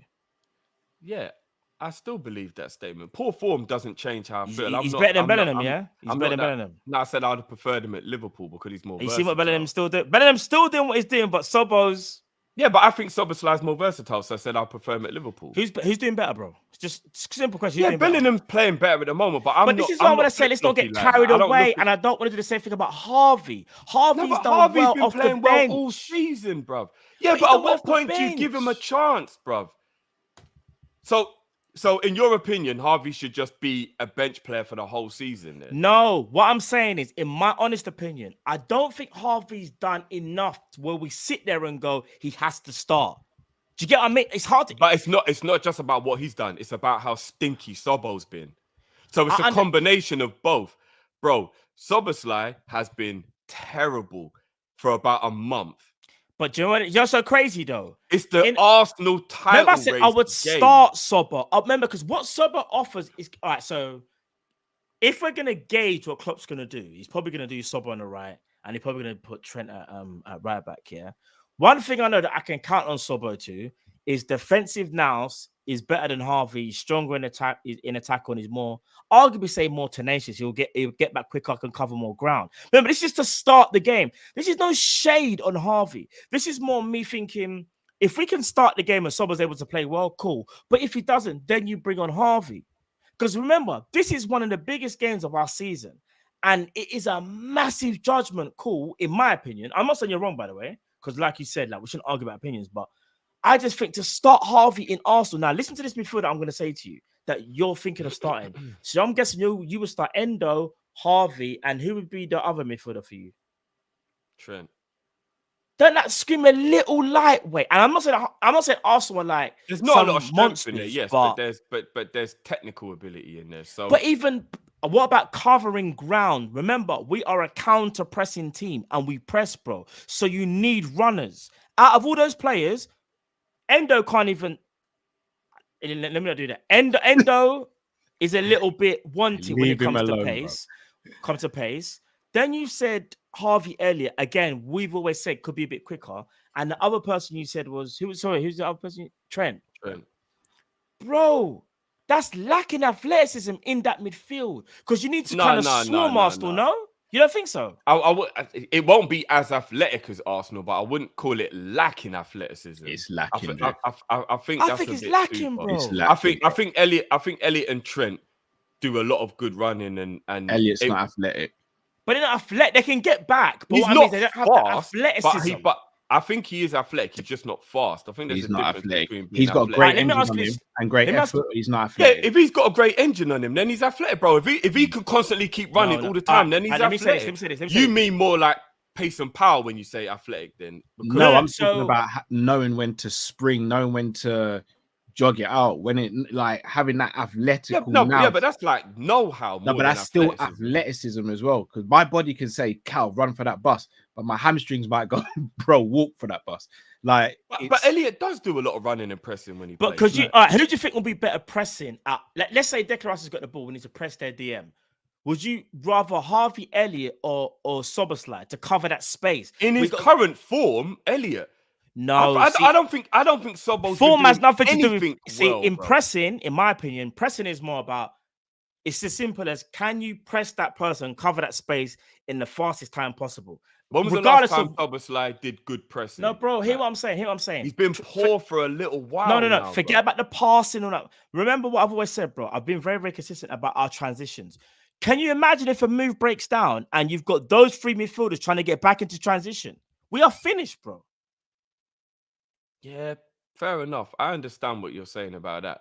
But on the That's ball, what I'm saying. if Szoboszlai is going to be this poor and this ineffective and keep giving the ball away, like I can't just only think about defensively. Because if we want to win this game, we got to take the game to Arsenal. No, right? of course. Yeah, You'll right, agree right, with yeah, that. Yeah. So I'd rather have more effective attacking players. Yeah. Do you get what I mean? And I think Elliot would be more effective from an attacking point of view than the way Szoboszlai is playing. I hope Szobo just turns up, bang, his form's back, and he's all right. And then cool, we're all right. But if he plays the way he did against Man United, Days, bro. Do you know? I just realized what I think Klopp's gonna do. We're gonna scream. Do you know? I just realized what he's gonna do. I'm sorry, people. I'm actually spoiling the preview. You know, I think he's gonna do. This is what I think he's gonna do. Not what I would do. Tell me if I'm lying. You think he's gonna go Szobo and Gakpo in midfield? no. Although that is an option. Bro, I think he might do that, you know. No. Curtis is gonna play, bro. With no, because Curtis kind of out of form. No, Curtis is gonna play.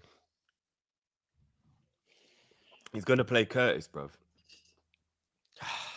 It's gonna be Jones, Szobo, Endo. Yeah. Whoever plays against West Ham is playing against Arsenal. We need Mac back so badly, you know. It's crazy. Bob, he's so. Certain boy there was saying, "Yo, put Endo in." Bro, I kept on saying, as good as Endo is, and Endo can work in certain games. You see a game where we need to take it to the opposition. You need a McAllister, bro. All right, let me ask you something. I've just gotten so worried all of a sudden. Let me ask you something. You don't believe that he plays well in midfield? Who? From what I remember.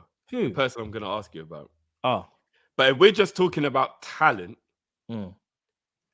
wouldn't you play Gakpo over Jones because of how poor Jones's form has been? If you were going to play that left-sided 8 based on Jones's form, would you not prefer Gakpo just purely from the talent point of view? All right, so here's the thing.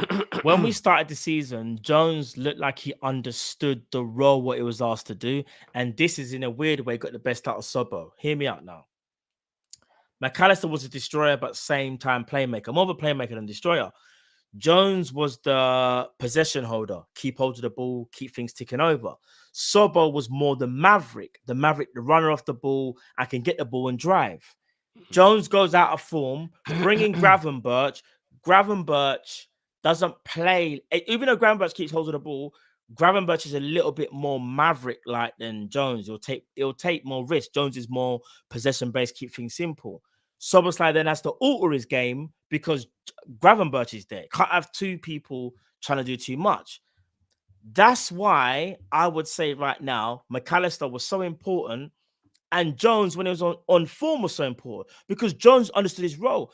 Jones wasn't a risk taker, didn't really Jones kept things ticking over. When we needed to keep on the possession, he knew what to do and he knew where to be, and his pressing was second to none. But because he's out of form, it's almost like everything else is broken down. So Jones and McAllister being out for different reasons, form and fitness, one or the other. For me, that's the reason why our midfield, the balance just looks wrong. So Szobo can't do his maverick thing. Even when Trent was still inverting, Szobo could do maverick. But right now, when you've got bro, I'll be real. No Gravenberch, no McAllister. Bro, I'm not gonna lie. Right now, we're kind of we're a bit light right now. We only bought 4 midfielders and 2 were injured, so straight away you're remember you're when half. we said this could happen. Remember Straight away you're half. So I don't, bruv. I'm gonna be honest. The festive season is the one thing where you don't want players to be injured. 100%. But it's happened. There's nothing we can do about it. My only hope is that Jones can find form, because I do think if Jones can find form, it can coincide with Szobo having a slightly Yeah. different role, because Jones is very good at one thing I will always respect about Curtis Jones. He's very good at being a system player.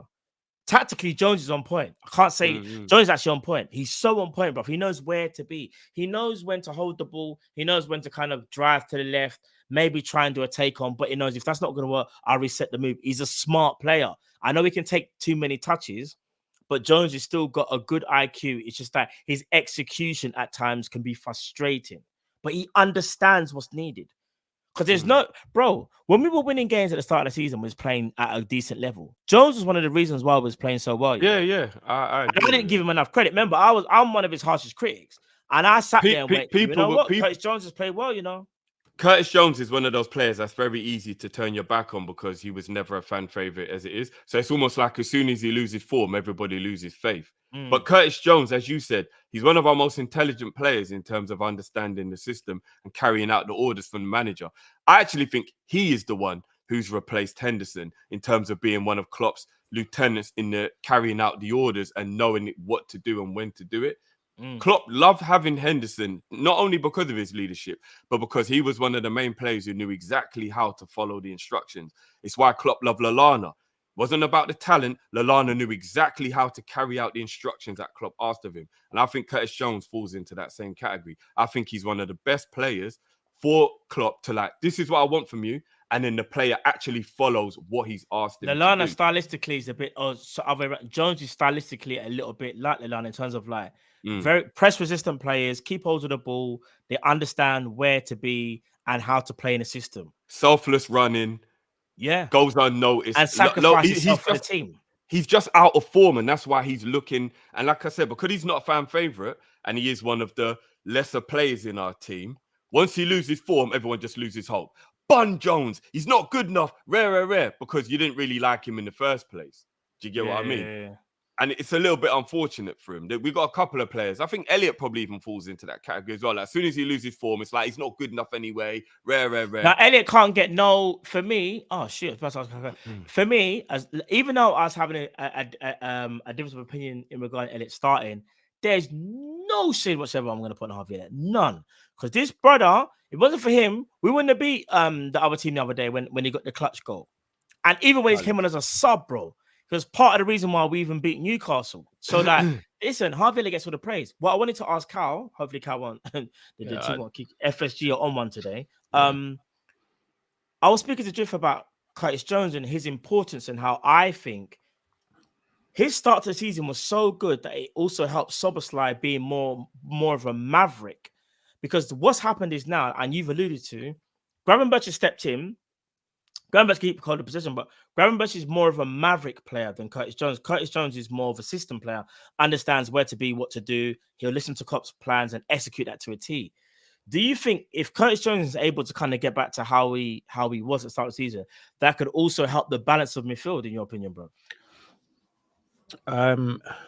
Yes and no. I think the reason why Jones brought midfield balance is because we're playing McAllister as the 6. I think when Endo plays as a 6, I don't think we really need Curtis Jones to be a starter. Oh, I disagree. So I think Curtis Jones had a decent start to the season. I don't think his start was amazing like some people are making out. I thought it was a good start to the season. And I think Curtis Jones should definitely be a part of the squad. But if we're playing a pivot or he's playing left centre midfield, for me, he'd be the third choice option on that side if everyone's fit and firing. So left centre midfield, it would be, if I'm playing Trent right centre midfield, it'd be Szoboszlai, McAllister, then Jones. If it's the pivot and he's the controlling one out of the two sitting, it would be Trent, McAllister, or Jones. So for me, he's a very good squad player. I think he brings balance if Szoboszlai and McAllister are playing in midfield. But outside of that, I don't think he should be a starter for us. But I think he's a good player to have in the squad. See, now, I disagree. I'm not trying to sit here and say he's an automatic starter. However, I do look at Liverpool's start to the season and think he started so well. His pressing, his intelligence, and knowing when to knit things together was key to how he was playing.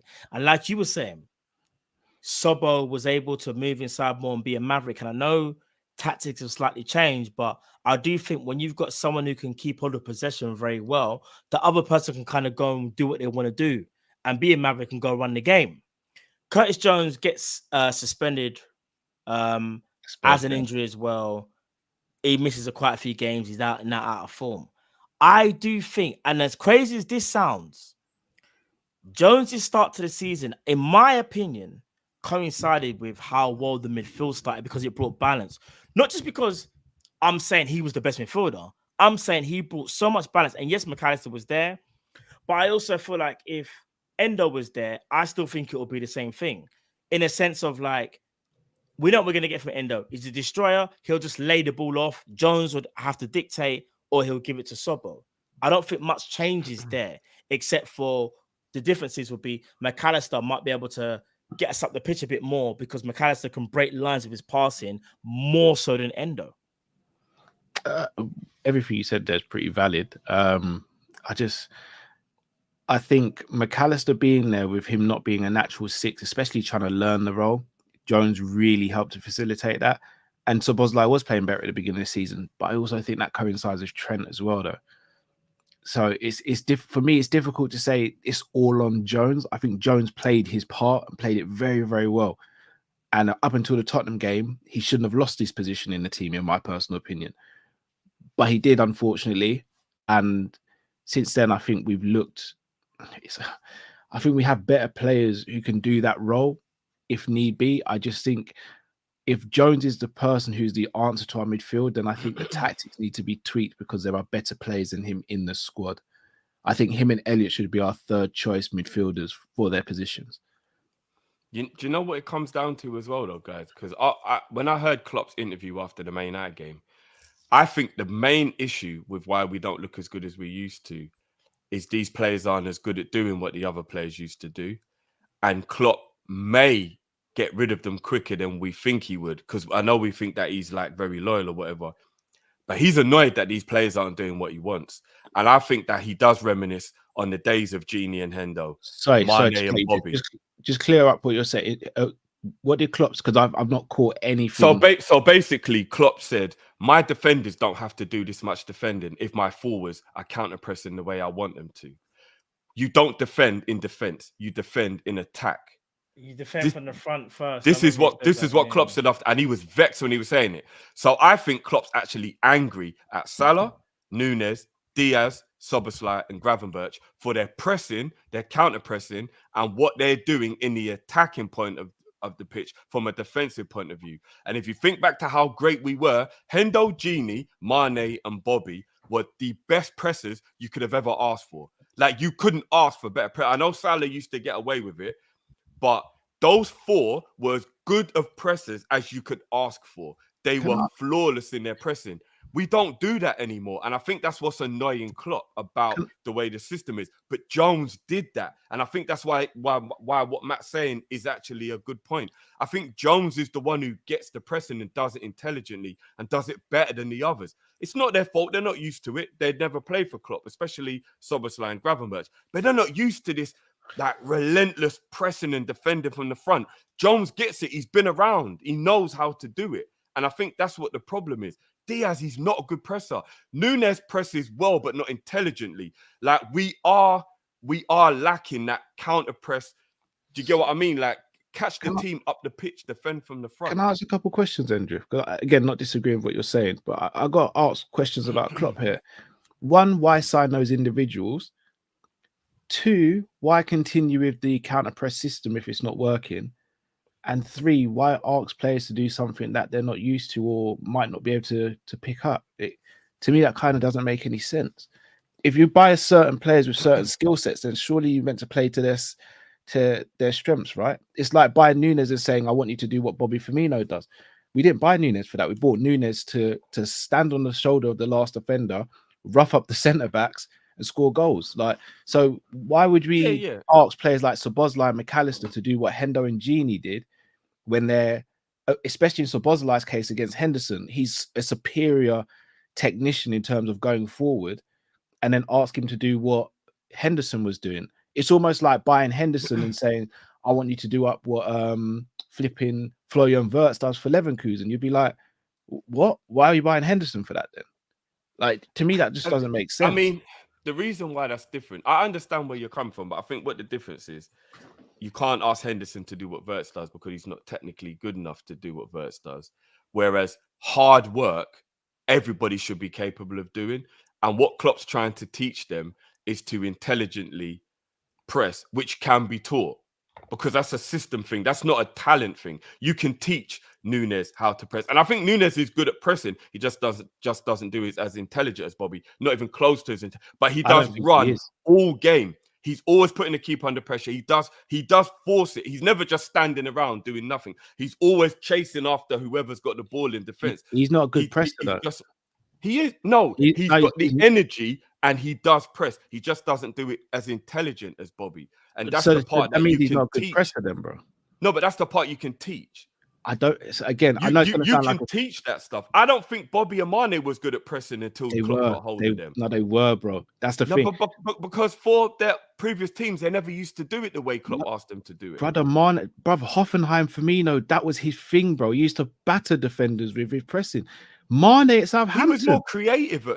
No, I'm not saying they didn't do it at all, but what I'm saying is nobody does it like Klopp. Klopp is relentless. It's a whole different ball game when you do it for Klopp. I hear what you're saying. But when you saw Mane and Firmino, you could easily go, yeah, that man can press on the Klopp's team.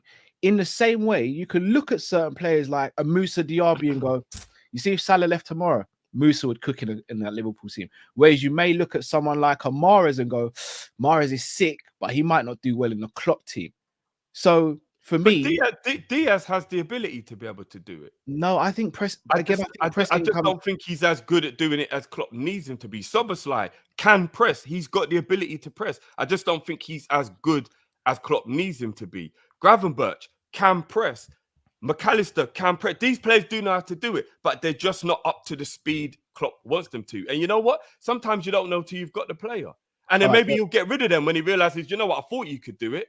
But you can't, so he'll get rid of them. All right, so check it then, Drift. How long Salah been at the club?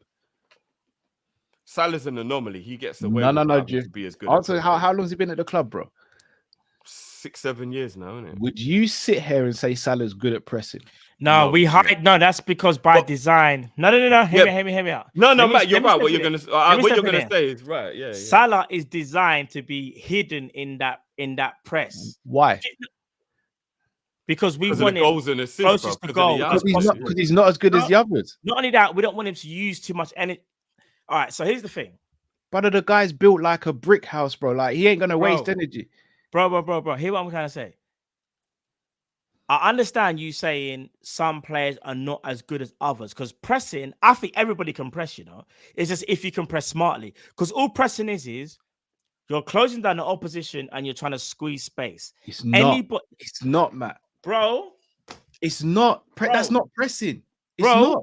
Bro, I'm going to say to you. I'm about to say to you. When you press your opponent, you're trying to limit the options that they have available to them. Yeah. Here, what I'm about to say to you. Some players do better than others. But I'm telling you from now, if you have desire, there is no problem with any football player trying to close space and limit the options of another player. But it's how you do it. Bro, every footballer, 90% of them are very, very good athletes. If you're athletic, you can press, bro. Pressing is covering space. It is negating where you want your opponent. I'll add something to you, Matt. I think what you said I'll tweak what you said. I think pressing is putting the player who's on the ball under pressure and making him realize he's got less time than he's got limited options. You're limiting the player's options when you press them. But you're the trying intelligence of pressing is to box off the space and make the player either make a mistake or feel like he has less options.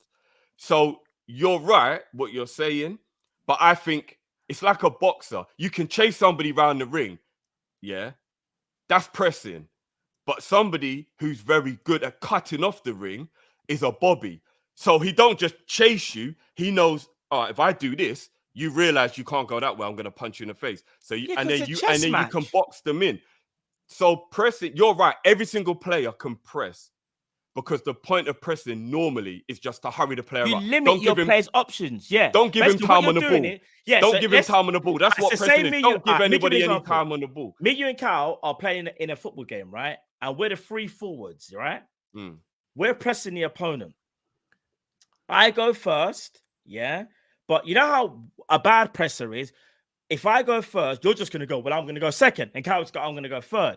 That's bad pressing because you're not looking at what I've done. Because what I've done is All I've about given the triggers. player. So I'm going to say, I've given the player an option. Now you're I going to don't know. follow you. So I go to the option. You're going to I've see seen you cut the angle off. Now I go to the option that and I've I given cut the him. option off. You know that he's only got one or two options. Now it's your time to step in. Cal's then going to go, just only giving him one or two options. I'm going to now press.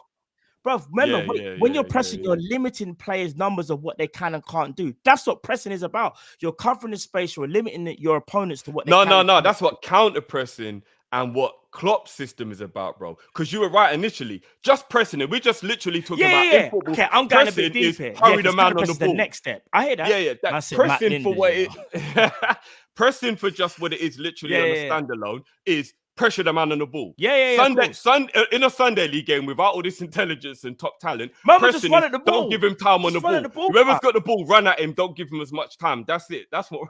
But that's not pressing. That's closing down. Pressing closing down and pressing are kind of similar. They're not. Depending on what system. Pressing is all about triggers and knowing what you're trying to gain from the press. So gaining the press isn't always about stopping the man with the ball. Sometimes it's about letting that player think he can make that pass, but that's what And intercept. that's what boom, what we were just saying. Remember, when you press, you give. Remember, so again, when you press, you basically want the opponent to do what you want them to do. You're limiting their options. Once the second, this is my FSG are doing a madness today. Basically, we're all on the same wavelength. It's just how you interpret it. Carl's right. It is triggers. 100% it is triggers. And what I'm saying is part of them triggers is obviously because you're limiting your opponents what they can and can't do. So Carl is 100% right. We're all in the same wavelength.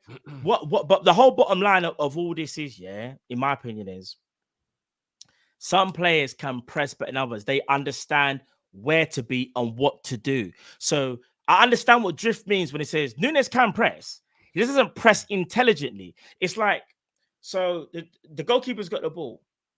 He's not doing it big like Daniel Sturridge, one of my favorite strikers for Liverpool. He's not doing Daniel Sturridge and he's doing the fake, stick out the belly and pretend he's going to press. Nunes is charging down. Remember, we saw it done to Nana. He's trying to limit Nana, but obviously Nana slick with his feet, whatever, boom, boom, boom.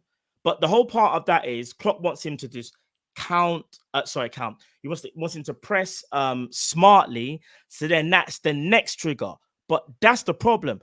Nobody follows him. No one follows him. But not only that, some players can just press more intelligently because they understand the trap that they're trying to create.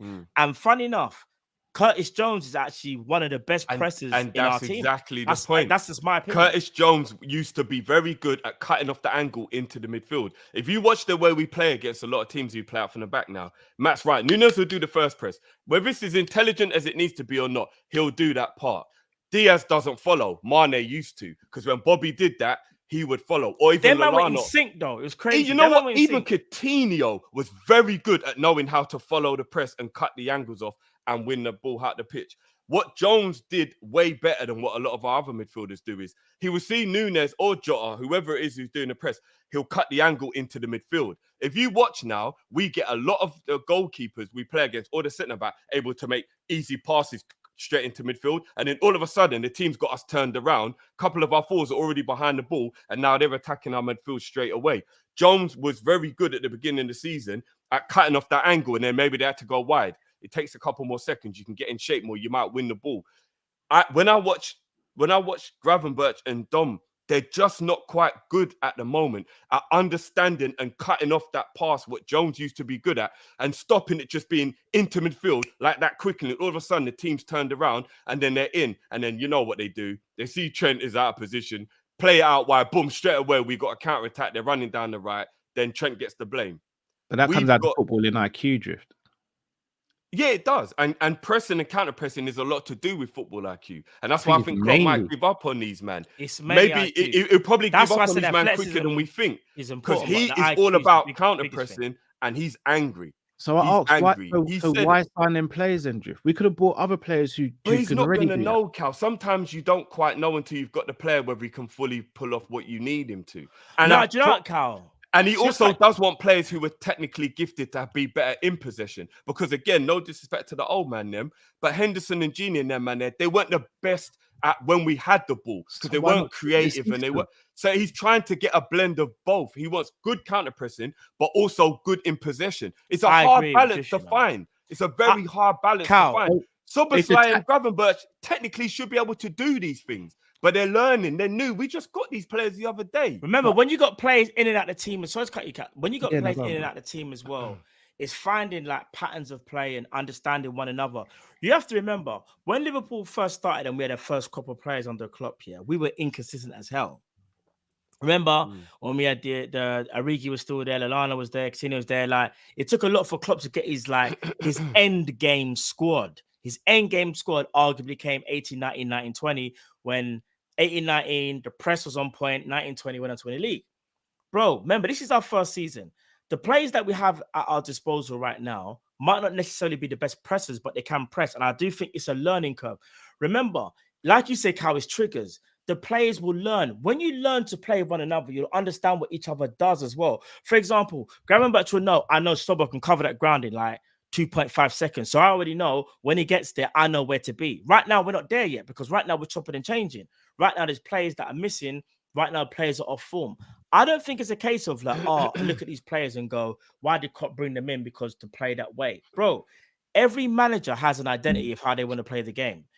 Klopp brought those players in because he believes that those players can do what he wants them to do. And I think they can. We have to give them time. If they were so bad, Cal, at what they were doing, we wouldn't be sitting in second place. The table don't lie. We would have got found out way more times. And don't get me wrong, Alisson saved our asses, pause, a lot of times, I can't lie. But that's to do with transitions. And again, that's a learning curve. Because I've always said this, and I'm going to say it again for the people that have been seeing what I'm saying. The transitions are what's killing us as well as the pressing. More so the transitions. Because when a move breaks down, players don't know where to be at what given time, or there's a lack of effort. And hence why there's too many one-on-ones with our defenders, and the reason why we get caught out. But I do think that's something that can change. That's something that we can fix. We can tighten up at the back. Pause. That's something that we can fix, bro. That's not something that's detrimental by going, these players, do you know what? They're just the wrong players that Klopp wants to use for what he wants to do. Does that make sense? But yeah, no, it does make sense. But I still have to side on the side of why get those players. And I'm going to use Alphonso Davies as an example. You'd both describe Alphonso Davies as a marauding, attacking left back, right? Yeah. If I then said, all right, we're going to do the inverted system and Alphonso Davies is predominantly going to be a left-sided centre-back, he's not really going to get forward much, you'd be like, why get him to do that when you know what his skill set is? Because that's going to take him quite a bit of time to learn that role, to be more disciplined when we know how devastating he can be going the other way. And I'd say, yeah, it might not be as a glamorous a name, but you can go and get a Nathan Ake to do that role if that's what you want to do. Why go and get a Szoboszlai? Why go and get a Gravenberch to do these things? Even Gakpo, why go and get Gakpo, who's been a left winger for how many years, to try and now do false nine? Why not just go and get players who are already suited to that, as we are already in a period of our career at Liverpool where we are competing? When we first started with Klopp, you can do those experiments and that because you're just starting out the whole process. We should be firmly in a phase where we're like, we're competing now. We haven't really got time to be doing these whole project stuff. Like we did that last summer with Carvalho, Nunes, and Ramsey. We've done that in the previous windows in the past as well. Like, why are we not just going out and getting the players right for the right positions and then letting them thrive even more, rather than getting a player and going, yeah, he's sick, but I've got this vision, I want him to do that instead. For me, it's just like you're creating more issues for yourself rather than just going out and doing what you want to, what you can do. But they are learning. You have to, but they're learning. This ain't even their first full season, bro. So I understand what you're saying, but you have to remember, every manager has their DNA of how they want each player what to do and what they want the team to do, bro. Imagine they're learning on the job and they're in second place, bro. No, but I'm not upset with the midfield as a whole. Klopp is, bro. No. Yeah, and he has a right to be because they're not doing what he wants them to do. Or So are they imagine doing, that. or is he asking them to do too much considering this is a No, new team? Now, hear me no, out, Matt. If it's a they're new not there team, a yet. new role. No, but if it's a new team, new role, and you've Yeah. got a player at right back. So remember, Szoboszlai came in, he was sometimes playing left centre midfield Excuse me. or right centre midfield and a lot in the 10. Yeah, You're now basically asking him to be a right centre midfielder and a right wing back. yeah. That's a lot to ask. You're If asking you've got the McAllister. talent, though, Cal. No, but it's Genie not had just the about talent. Look what he did to Genie. He took him from a Newcastle left winger, made in a Liverpool holding man slash. But Genie had done that box to final. But he had done that final before we signed him. But you want to know? But Still not how to many the people level that that he he was doing there it and for said Liverpool, Genie? But he had done it though. McAllister had never played as a lone 6 before we'd signed him. He was a 10/8. We asked him to play as a lone 6. No, remember he played in a so pivot much at from Brighton. these players. He was still used to playing in that role to a degree. Who for It's just he had Brighton? a But he had Caicedo who was So he better, weren't used to it then, bro. but now he's got Trent who's obviously not as good. Because So he remember, weren't it's all used to it. about when we've got the ball, him and Trent are in a pivot. But he weren't used to, if McAllister's you're not saying he has alone. Caicedo, bro, that's like saying Jorginho can play as a lone 6. My man had Kante next to him, bro. You're not used to playing a 6 when you got Kante next But to that you. is true. I I agree with you, but I'm saying it's not as foreign to him as you think, is what I mean. Like, It is, bruv. He it's said not it like he himself. went from being like a left winger to a number 6. He But went from being a McAllister said box it to box himself. 8 slash. I disagree, pivot you know, player Drift. I to think being- it's very different to what he was McAllister doing said it before. himself, bro. I think it's personally, I think it's different. But when I personally. used to watch Brighton, there'll be plenty of games where them two would be a pivot in a 2. A pivot, So it's- bro. But no, But what I mean bro. is you're still in a very similar area But of the Kai, field. all right, So do when you know Trent role. inverts, but what we're different saying role. it's is the same as when you had Caicedo No, next to you. It's just no, Trent no. ain't as good at defending. but Caicedo is a destroyer. Yeah, Trent is a yeah. playmaker. But So you're still not alone, is what I'm saying. bro. But you are. Alonso played with Mascherano or Alonso played with Gerrard. There's a big difference. Plus, we all know McAllister's not supposed to be there. Other things happen.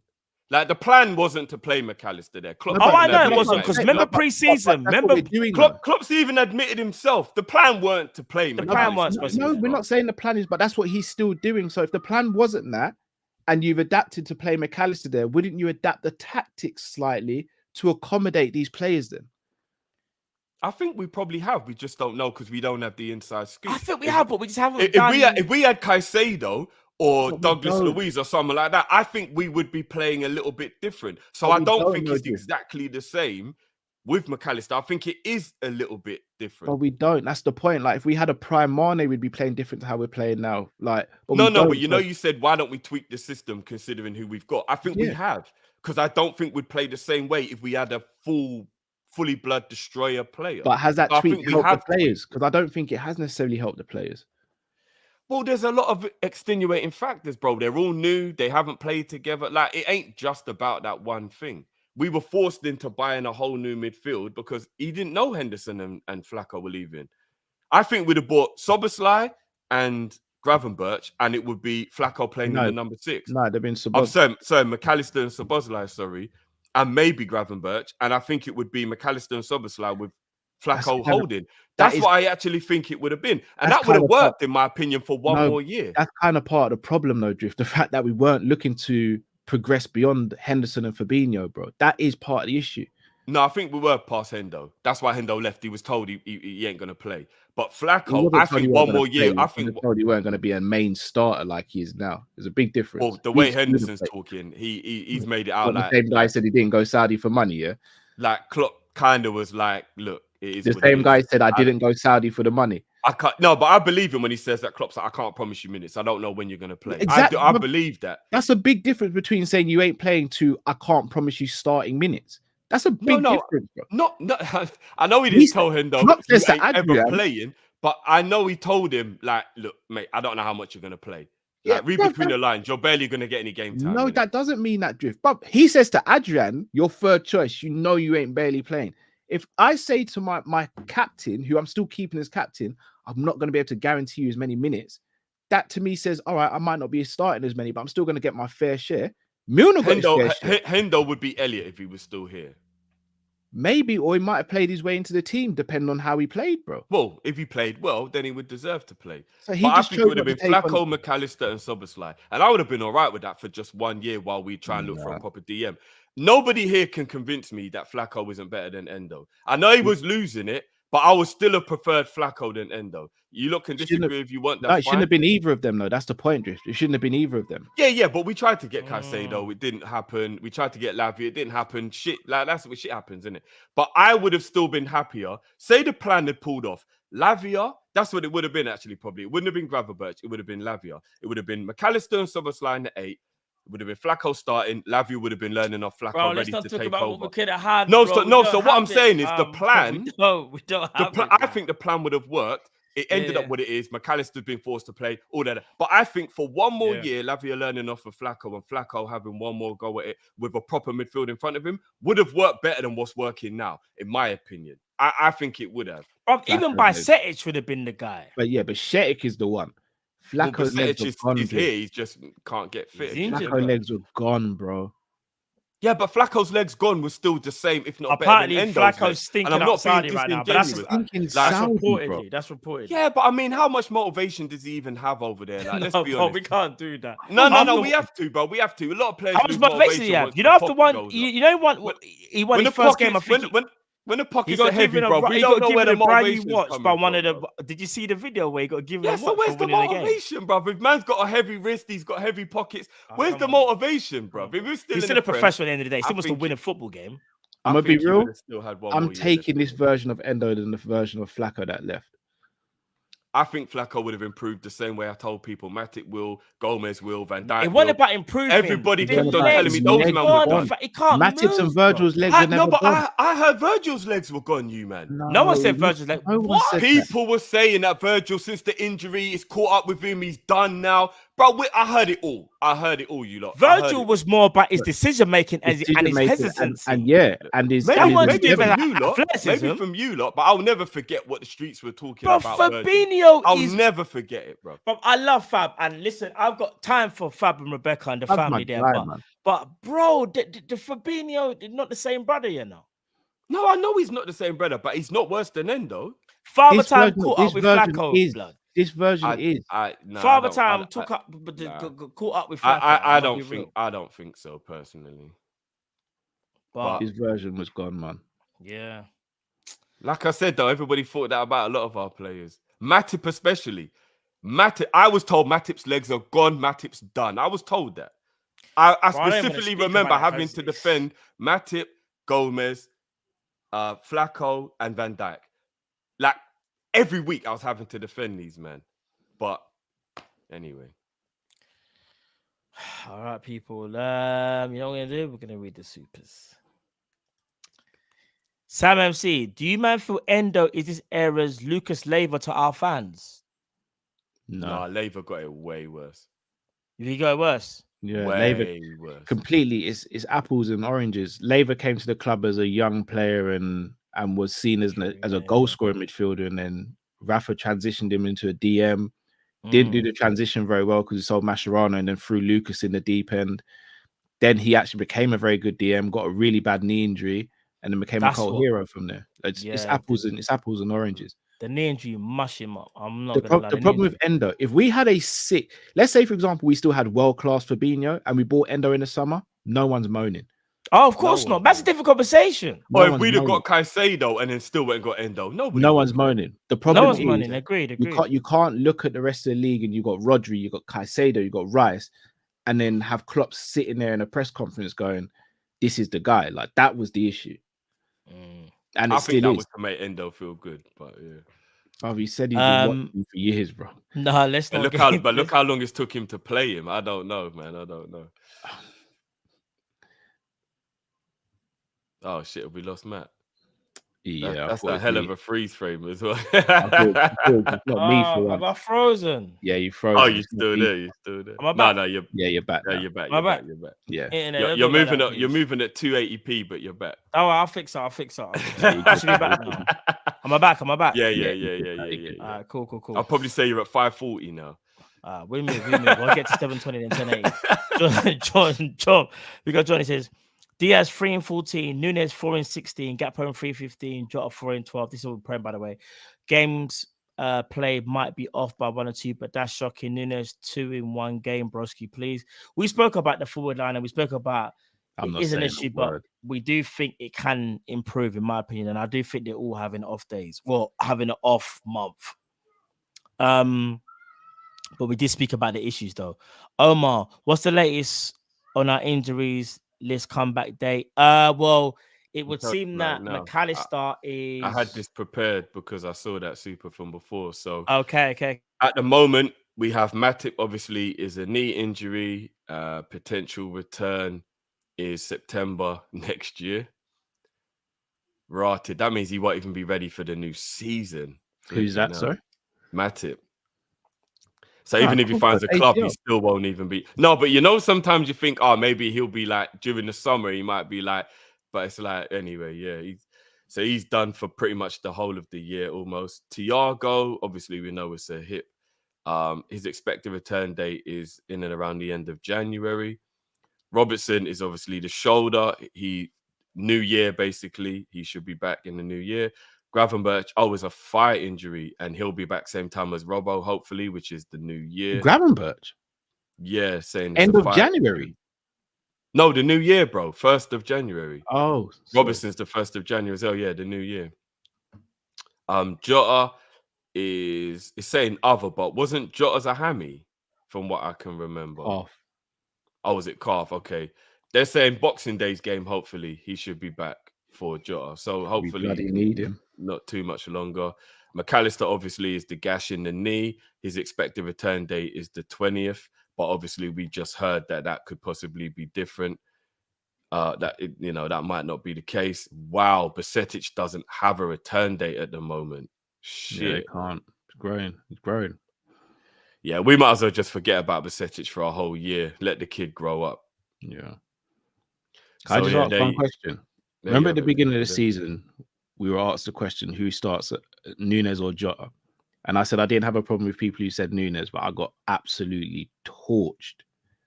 Do you remember that? Slightly. Yeah, you do. Yeah, you do. I got torched. You remember I got torched, bro? Slightly, yeah. Okay, cool. No, I'm not even talking about you and Matt, by the way. I'm just saying in general, I got torched.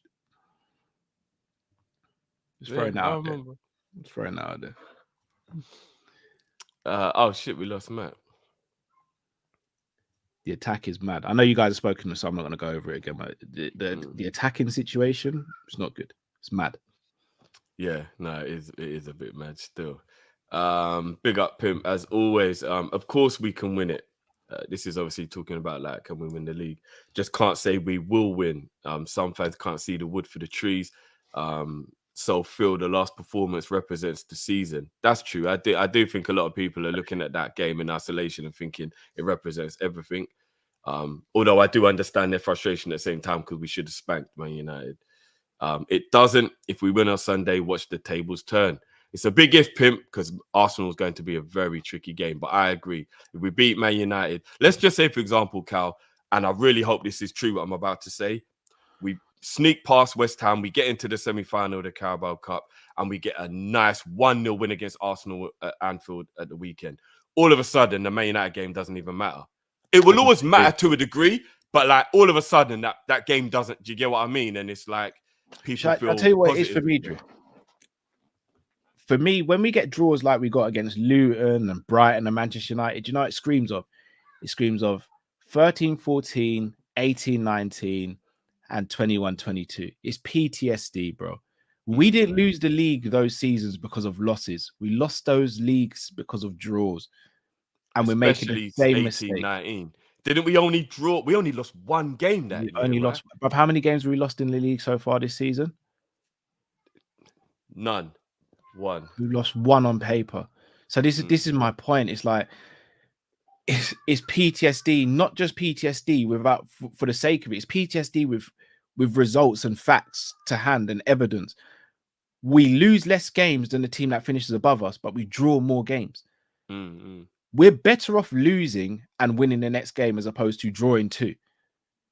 because you end I up mean, with 3 points as opposed to 2. So you see the whole, yeah, but we only lost 1 game. Yeah, Man City might have lost 3 or 4 that season, but hey, you know what? They won more games than us.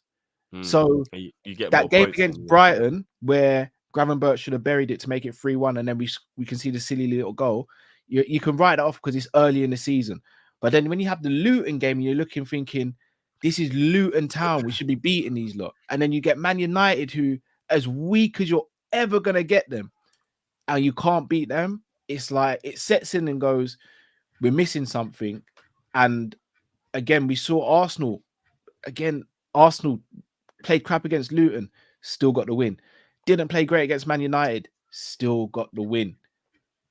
That's 4 extra points they've got over us from those 2 games. Well, Arsenal were above us, but they've lost more games than us. So literally, your case in point. And that's my point. So when people say, oh, it's just a draw and we're throwing the toys out the pram, we're not throwing the toys out the pram because of one result. We're throwing the toys out the pram because the bigger picture is we could end up losing the league again by 1 point. If I don't want to be here on the last game of the season where we're going into it having that hope and then we lose the league by 1 point. Yeah. I'm done doing that. Or 2, yeah, just 1 or 2 I'm points. done standing around the rest of the girls' friends and waiting for the bouquet to be thrown. I want to be throwing the bouquet now. I want to consummate the marriage now, bro. Yeah, I'm done going home by myself. Around, you know. Yeah, I'm done going home by myself and going, oh, that was a nice wedding. I want to go home with my spouse and consummate the marriage now, bro. That's me now. Done being the bridesmaid. Done being the man. I hear you. I mean, I think the only draws that are acceptable are away to whoever it is who you're in the title race with, because the home team is always the one who's expected to win that game. So if you draw at the Emirates or you draw at the Etihad, as we've drawn at the Etihad, that's an acceptable draw. But if you're playing that team at home, you've got to win that game because you've got to take the advantage of, and especially if you get the draw. So if we draw at the Emirates, but we beat Arsenal at Anfield, we've gained the advantage. If we beat City now at Anfield, because we've got the draw at the Etihad, we've gained the advantage. That's the only time when I do believe that a draw is okay. Or if the team you're playing against, whether you're home or away, in the title race, the draw keeps you above them. And that's what I hate about not beating Man United. We could have accepted a draw at Anfield against Arsenal more if we were ahead because we still got the advantage. But now a draw at Anfield keeps them ahead of us. So technically, it's out of our hands. Even though there's half a season to go, it's no longer in your hands anymore because the team is above you points-wise. And if they win every game, there's nothing you can do about it. And that's what's annoying. It would have been beautiful to beat Man United and then draw with Arsenal and then still been ahead of them. Do you get what I mean? Like that would have just been so much more of an easier scenario because a draw or a win to stay above Arsenal gives you double the advantage. Now only a win, or we're still behind them. Do you know what I mean? And it's weird. Is your thing working, Matt? As in, like, have you got back your thing now? I can't see all the supers though. Okay, can you see? The only one I can see is no. I can't even go back that far. I've still got them. I'll bring them up. All right, cool.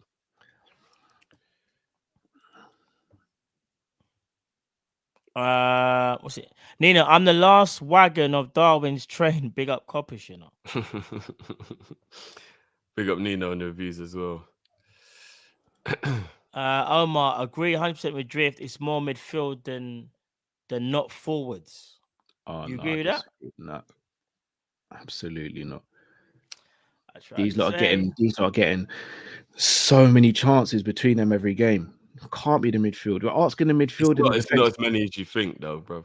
But we're asking the midfield and defense to be perfect because these lot aren't finishing their dinner. That's not fair. Can't expect the defense and the midfield to be perfect every game because these men need 6 or 7 chances to score 1 goal. It's also a little bit unfair to think 2 or 3 chances and you have to score them because football. We had more than 2 or 3 yesterday, but we had 34 shots on goal yesterday. No, I'm talking about average of all the games, not yesterday. Yeah, yesterday's a bit of a weird one. But most games we have more shots than the opposition or more chances.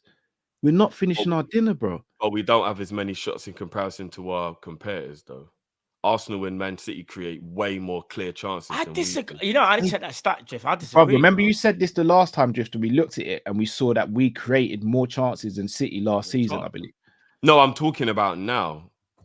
Because I was watching somebody have a conversation about it, and that's what started to get me thinking it's our midfield. But again, we can actually leave that, and maybe we can even do that as a member show. But yeah, we don't create as many clear chances as the opposition, especially Man City. Mr. Tibbs 09, greetings, man. Drifty. This title is City's as it stands. Arsenal not convinced me that they are ready to ramp with the blue Thanos. I disagree with that. I think Arsenal are the team that's gone under the radar and everyone's focused on City, and this is the problem. That actually bothers me. But hey, is what it is.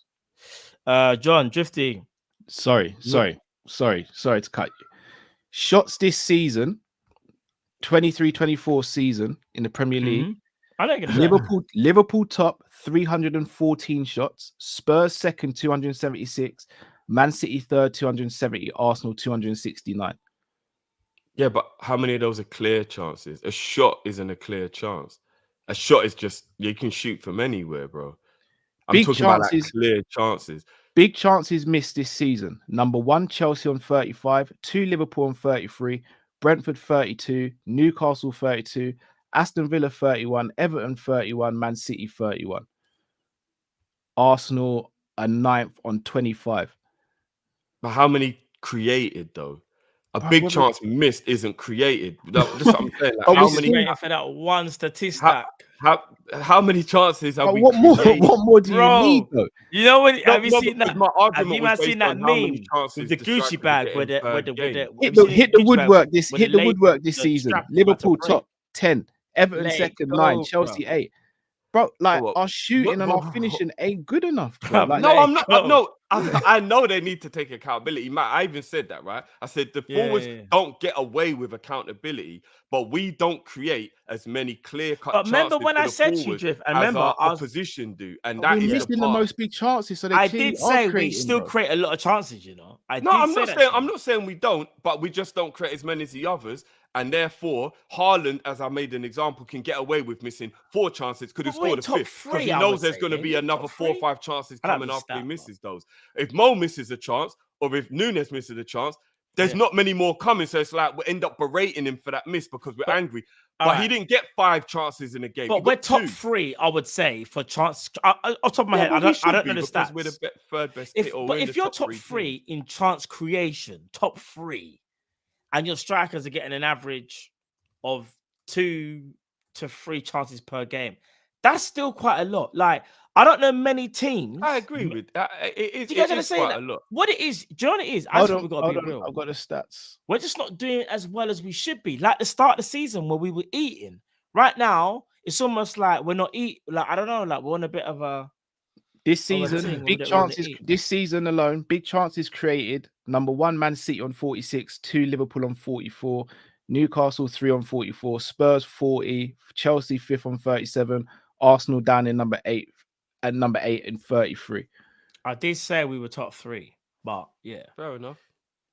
Like what it is, I just think that the strikers are just all in bad form. The attackers aren't doing their bit. They're in bad form though. They're not bad players. They're in bad form. Himself is responsible for 50% of our goals. They are not doing their bit. No, fair enough. I mean, I would like to see what that stat was before the last 5 games and our forwards stopped scoring, because that's probably heavily overweighing into that. No, that is true. About the whole season, the last 5 games are probably heavily bringing up that stat in comparison to when our forwards were playing. But that's the form of the form that we're saying, bro. That's and that's why they do have to take some accountability. 100%. I said that. My source is the PremierLeague.com. Yeah.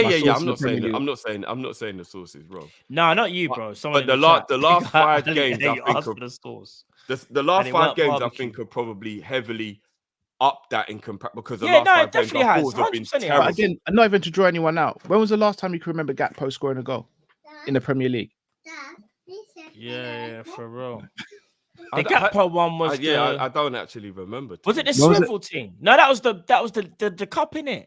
My point. When was the last time you remember Nunes scoring a goal? Hasn't had that many minutes. Let's not do that. He hasn't had that many minutes. When was the last time you remember Nunes scoring in the Premier League?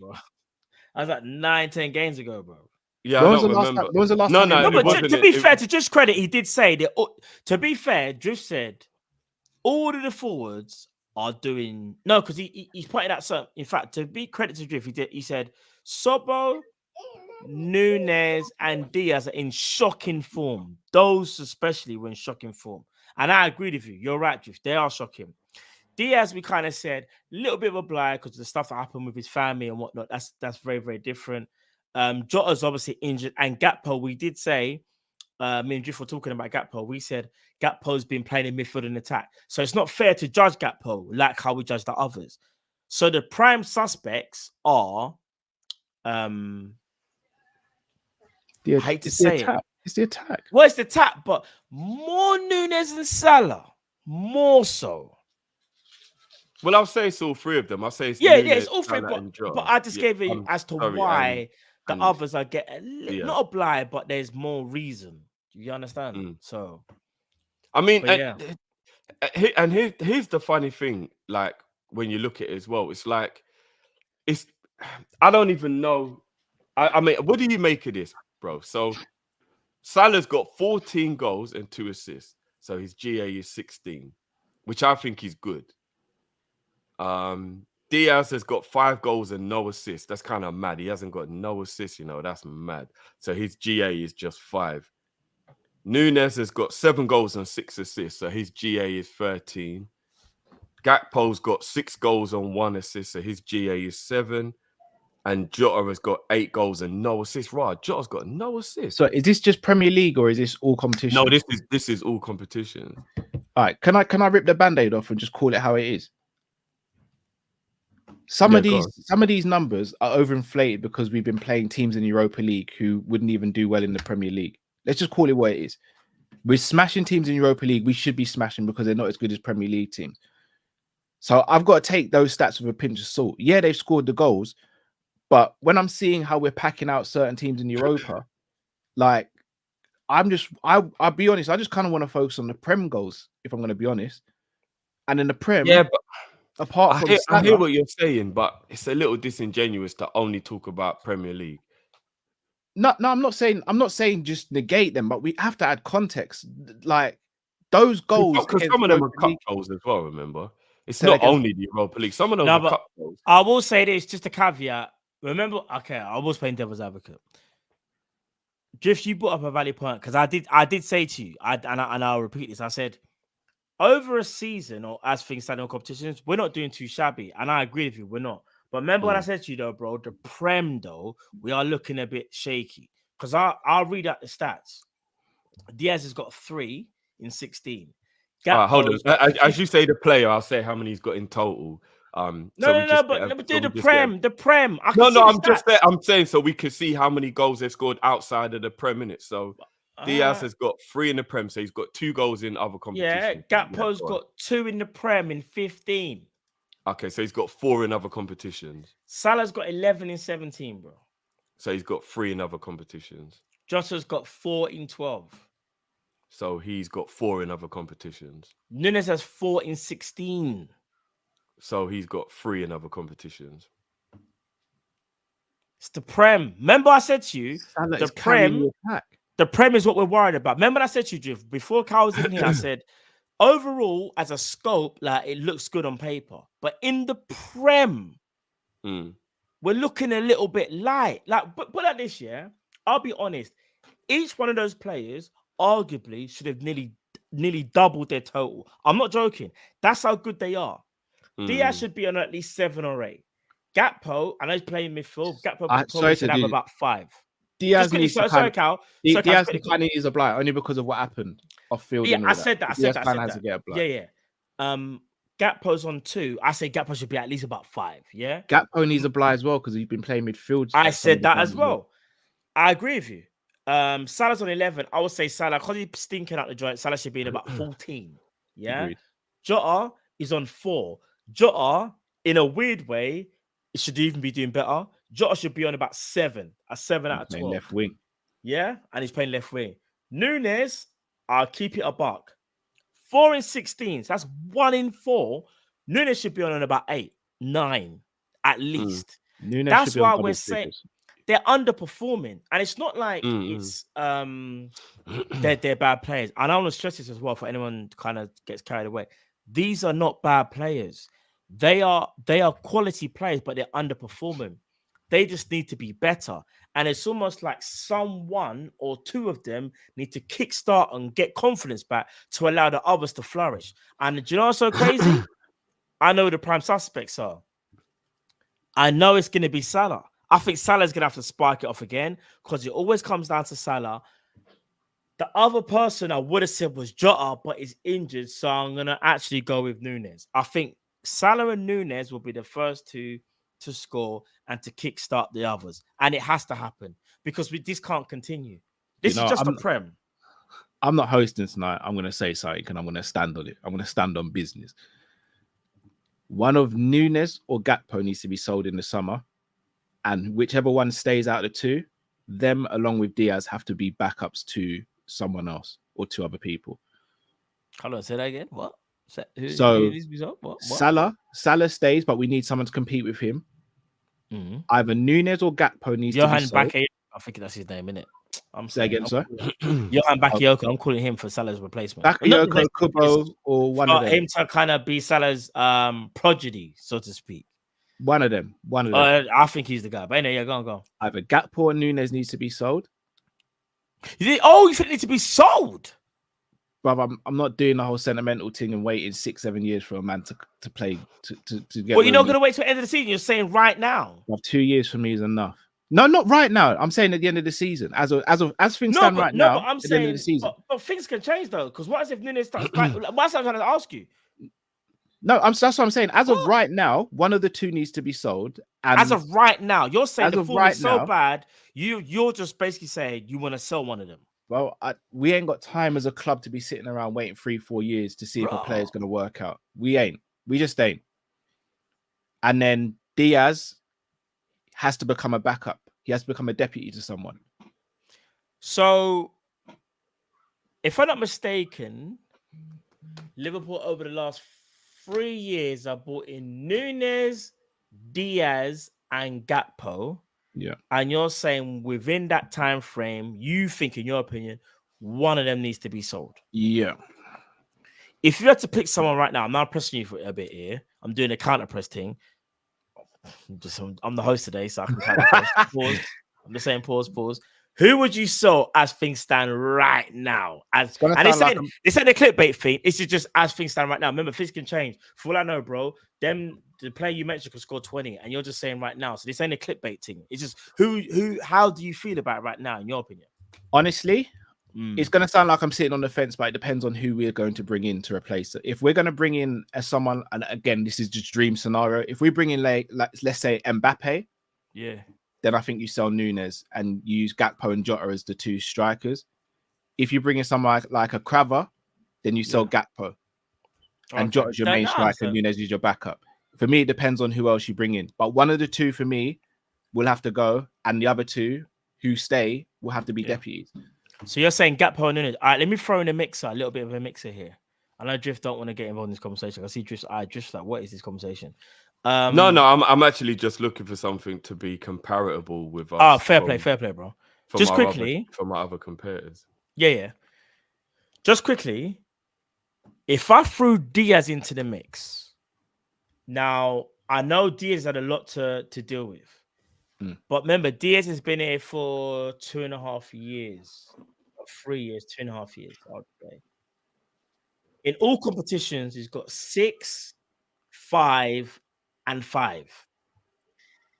Bear in mind so here's the killer with Diaz. This is where it gets techie. Diaz first season walked in halfway through a season. Second season he got injured. Third season had the problems with his family. So every single season there's been something. Do you keep faith with Diaz, or do you look at it and go, I know this is a ruthless game, man, but we might have to let him go? Like, because I want to see where you stand with Diaz. Because I'm thinking, I know you're saying Gakpo and Diaz, but one thing, I'm playing devil's advocate. Gakpo's more versatile. Núñez is more of a goal-getter than Diaz. That's just facts. Yeah. What are we saying about Diaz? The reason why Diaz would be the last one I'd sell out the 3 is because if you sell Diaz, then you have to buy 2 left wingers. Gakpo cannot play left wing in our system for whatever reason. Núñez can't play left wing in our system for whatever reason. I think Gakpo can play left wing. Personally, I just don't think for whatever reason he's trusted there, but I don't think he could do a job. But he wouldn't be he'll be the backup. So let's say, for example, I said to you, I would trust Diaz over the course of a season more than I trust Gakpo over the course of a season to do up left wing. what if I said to you, Rafael Leao wants to join Liverpool, and let's say they agree the fee, but but Diaz would have to go. Would you swap Rafael Leao for Diaz? As of right now, yeah. And here's the thing. No, go on, Jeff. Because I'm gonna take it. I'm gonna spin it a little bit, as in like. I know you're gonna spin it. People I are know gonna you're be gonna try to quite spin surprised at what I'm gonna say. No, because I think what we do is we think a lot about our own, which is right. We should think of our own, but I think it can sometimes become a little hyperbolic and a little toxic because you get too emotionally invested in it. So just hear me out, people. Hear me out, because we got a problem with our forwards, and rightly so. They haven't scored for 5 games, but hear this: Man City. Their forwards are as follows. Haaland has 19. Foden has 7. This is in Haaland's got 19 in all comps. Haaland's got 19. Foden's got 7. Champions League. No, but I'm just giving you a lot of an example. Foden's got 7. Alvarez has got 8. Grealish has got 3, and Doku's got 3. Okay, that sounds so quick maths. That's 6. That's 13. How many players did you name? Sorry, by the way. Was that the same amount? Was that 5? It's 5 players. Yeah, it's the same amount. So that's 19. That's 20. That's 25. That's 35. Right. That's 40.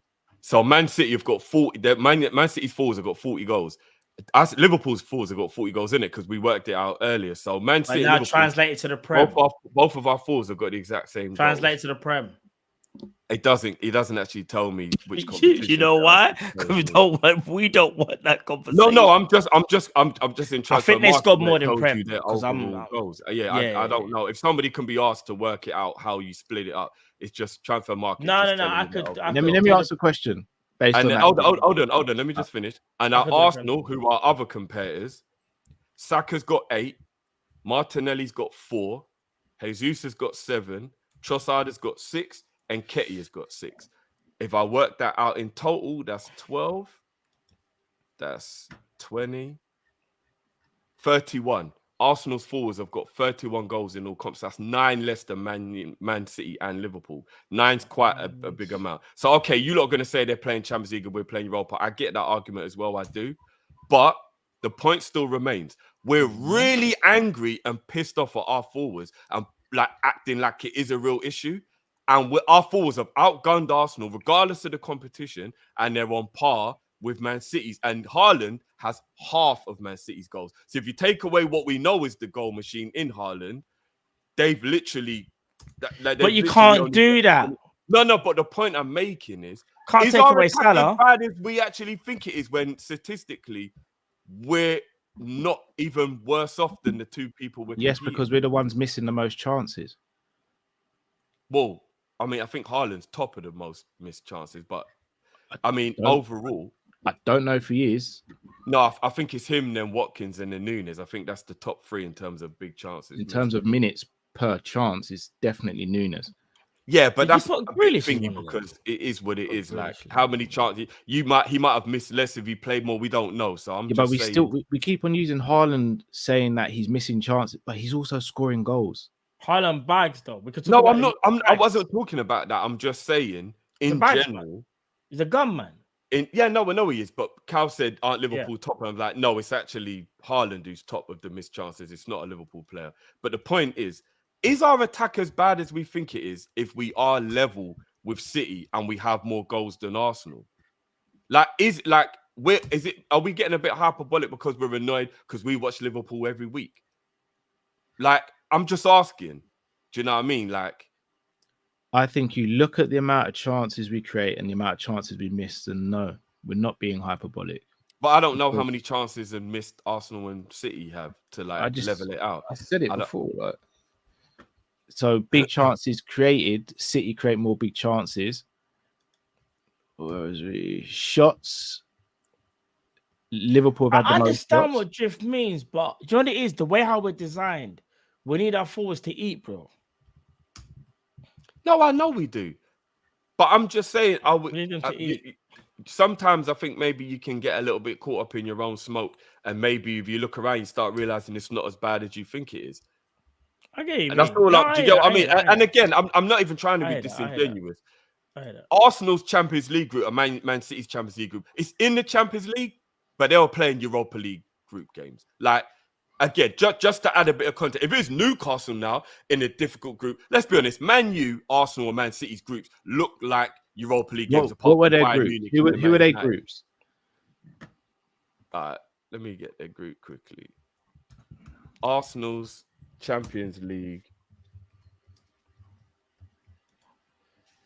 was PSV, Lens, and Sevilla. We do some quick maths. They're better teams that we had in our group, but they're Europa League group. That's a Europa League group. That's not a Champions But they're all way better than the teams in our group. And no, but it's still a Europa League group. And Man City had Krenzavella, apologies for whatever country that's from. I don't mean to butcher it. Young Boys and RB Leipzig. That's actually a Europa League group. Like, that is actually a Europa League. In fact, apart from RB Leipzig, apart from RB, as bad as our group was. That's actually probably easier than our group. No, it's not easier than our group. Crever something and Young Boys, Cal. At least we were Union. playing against teams who were winners of their league. You weren't Union like Belgium winners or no, I don't think so. I'm sure they were the winners of their league, bro. Whatever They might be top of their league now. I don't think they won it. No, I'm sure they won it and they didn't win their qualifier, so they went into the Europa League. They're in a country where they won their league. I'm sure that's what I heard. Anyway, I'm just saying, like, Man City was definitely in a Europa League group. So just to add a bit of context, yeah, they're in the Champions League, but they weren't playing against the hardest opposition in the Champions League. Man City, you know what I mean? Especially Man City. Arsenal's group was way more difficult.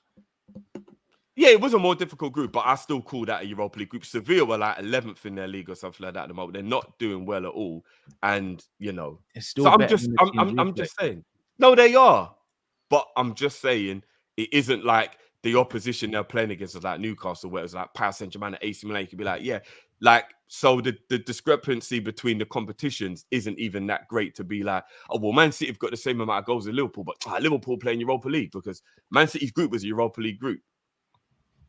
Like, straight up, that's a Europa League group. So just adding some context. And we did beat Leicester in the Cup because some of our goals are from the Cup as well. It's not only Europa League. All right, I've done the quick maths, even though it went very quick. So here's the joke. So this is what I've done. I've done Haaland, Foden, Alvarez, Grealish, and Doku in the Prem versus Jota, Nunez, Salah, Gakpo, and Diaz. Yeah? That's 5v5, if that's right. 1, 2. Yeah. Right? 1, 2. Right? Liverpool in the Prem. Just do Prem.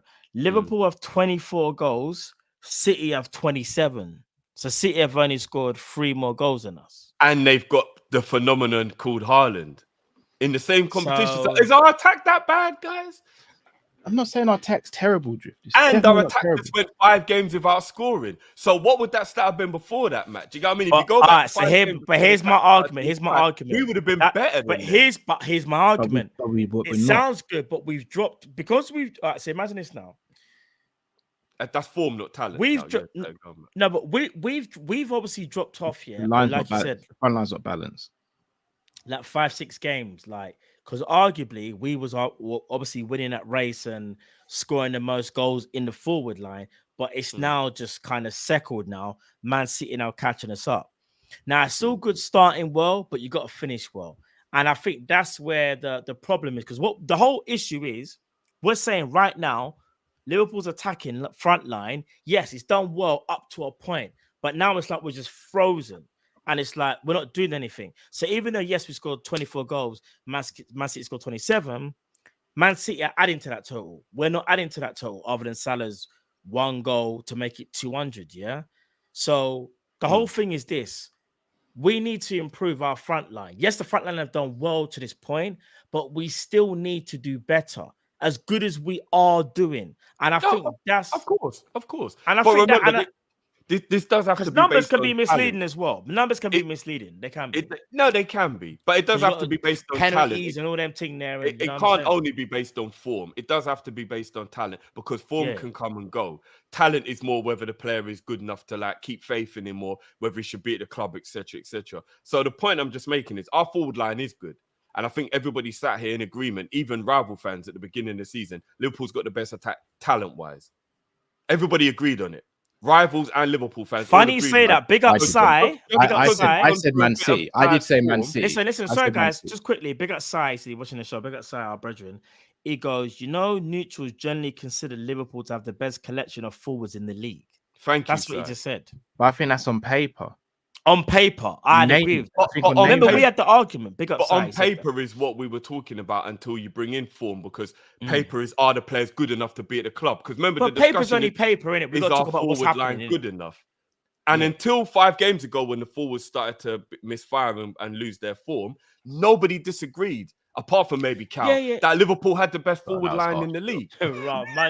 So no, because Cal just pointed out he thinks it's City. So I'm like, fair enough. But I think the majority of people said it was Liverpool. Sai's an Arsenal fan, and he's just backed that up. So what I'm saying is, I think we're just getting a little hyperbolic in our annoyance of what's going on, and we're not looking at the bigger picture.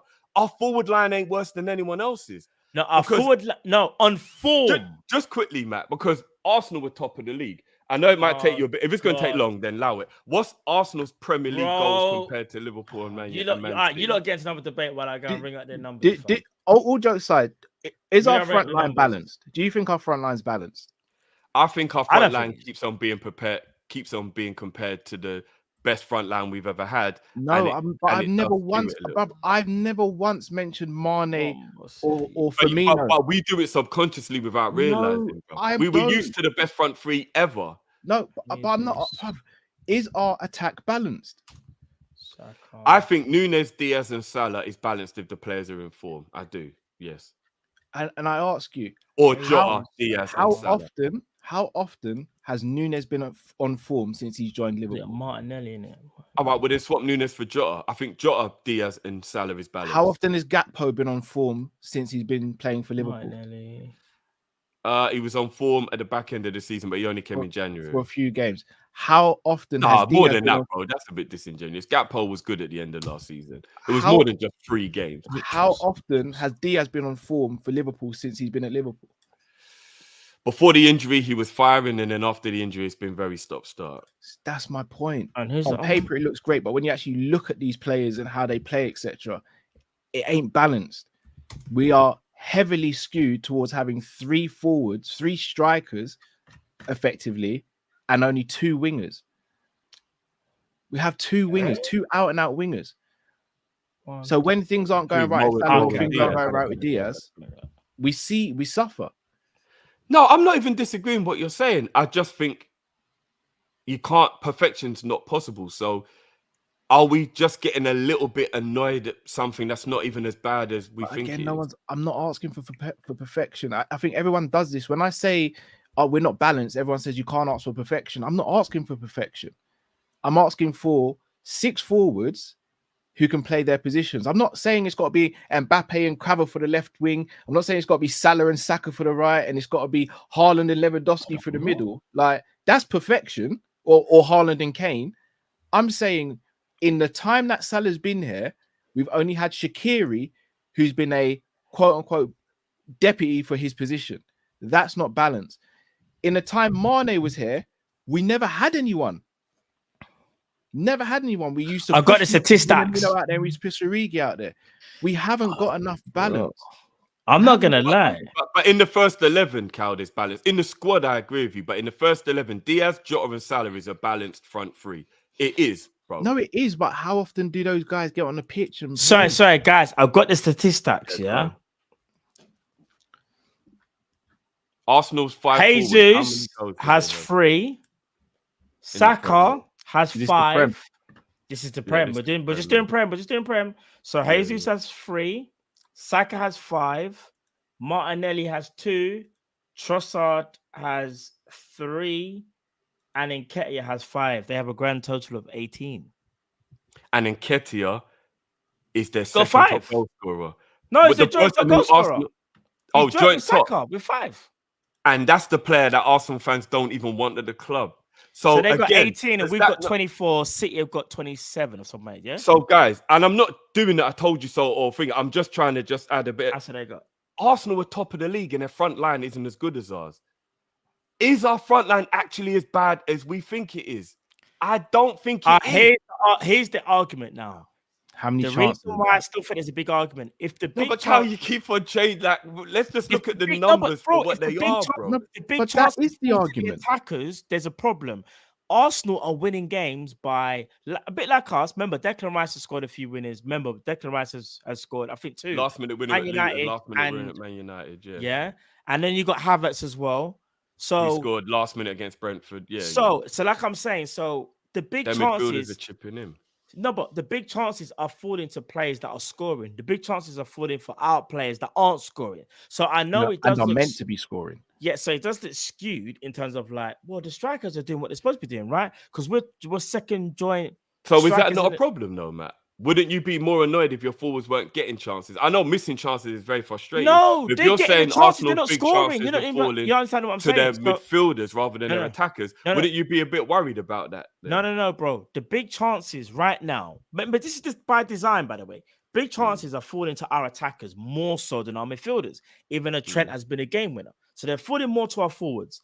Our forwards are not converting. It just so happens by design, the big chances are falling to Arsenal's midfielders, aka Declan Rice and a few others. They're able to score. So even though our forwards are doing supposedly what they're supposed to be doing, at the same time, they're not, because if the big chances, these are game-winning chances, big chances, not just to equalize or get the first goal. We're talking winning goals, yeah. If these are not crucial goals to win a game and they're not doing what they're supposed to be doing, there's still a problem. There might not be the biggest problem, like you're saying. Like you're saying, like, listen, forward line still blessed. We're just in bad form. That's fine. But remember, bro, big chances are what counts. Big chances, aka Darwin Núñez dispatched Newcastle. 2 big chances, dispatched, no long thing. Done. These things are happening throughout our games, but we're not converting at times. At times, not all the time, at times. And what we're seeing is this: we're creating a certain amount of chances for our forwards, big chances, they're not dispatching. Hence why you have to have a Trent do a game winner against Fulham when he shouldn't really need to, but it is what it is, isn't it? But you just literally explained that a lot of Arsenal's game-winning goals are coming from their midfield as well.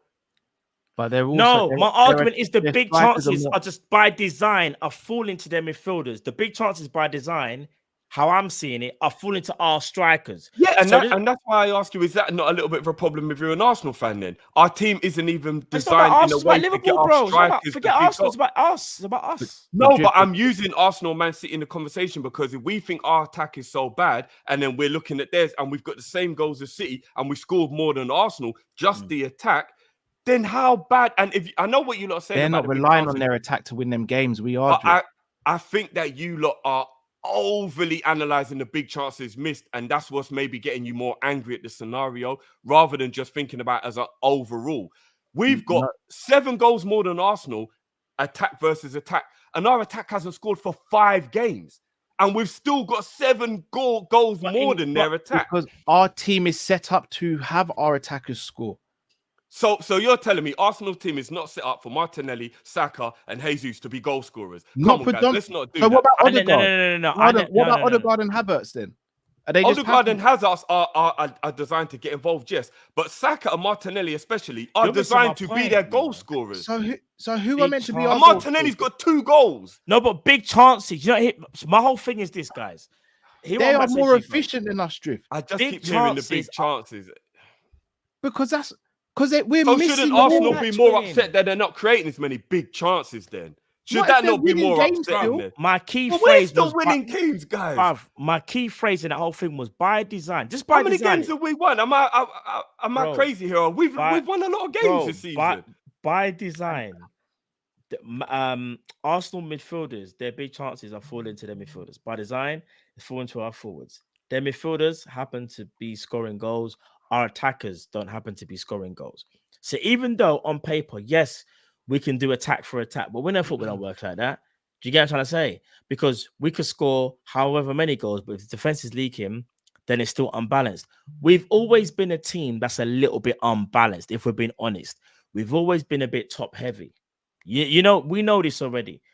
We always have been. Only really 1920 we got it right, and arguably 2021, 2022 when we got the treble, we were a bit more balanced. But we've always been a little bit top heavy. We know this, and I just feel like at times, not all the time, the big chances that are falling to our strikers, our forwards, they're not eating when they should be eating. That's just what I think. That's what I think. So. All right, fair enough. Like I said, I'm just trying to throw like, you know, like, look, because I mean, even our midfield, I get it. Odegaard does score goals, Havertz does score goals, Rice does score goals. Fair enough. Endo's got 2 goals this season. McAllister's got a goal. Gravenberch has got 2 goals this season. Soboslai's got 3 goals this season. Trent's got 3 goals this season. How many in Our the midfield Prem? is scoring goals How as many in the well. Prem? How many in the Prem? Do the Prem. We're talking about the Prem. Endo's 1 in the Prem. We're doing the Prem. Soboslai's 2 in the Prem. Come on, no, bro. but what I'm saying is, if you're saying our thing is all just about the attacker, our midfielders are still chipping in. Though. No, I never said it's But all about I the attack. didn't say. I You're said- missing my No, point, Matt you know. literally said our team is designed that all our big chances fall to our attackers. No, I No, said I'm that. saying I by said that. By design, our team is set up for our attackers to score the goals. Arsenal Yeah. spread their goals around the whole team. We I don't. said by design, I think their I don't midfielders seem to be getting the bigger chances, and they're converting. That's what We I'm we saying. never have. Arsenal spread their goals around more because I think that not having a gunman, they're forced to do it. It's not. I think if they had a target man and played They're exactly the not same forced to way, do it. They most of their goals would tactically go make through sure they do because they have a gun. Because they don't have a gunman, they by design tactically make it so there are more players with the ability to score. Hence, They why basically do what we did when we had Bobby up front.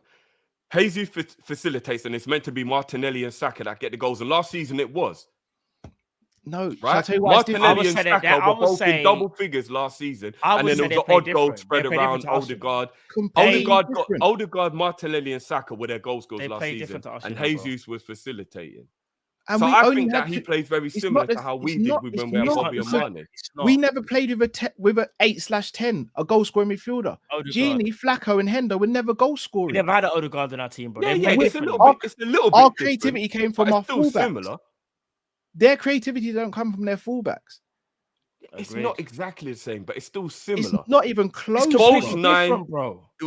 It's a false nine, Bro. who's designed to facilitate for wider players and to bring Odegaard into play as well. That's why they play Jesus, Bro, and that is the reason what they his create- job and his role, especially last season, that was his role in But the they team. played Bro, Nketiah through the facilitate. middle as They well. play the way how, in my opinion, the way And how they Trossard. play with overloads. Remember, this is this.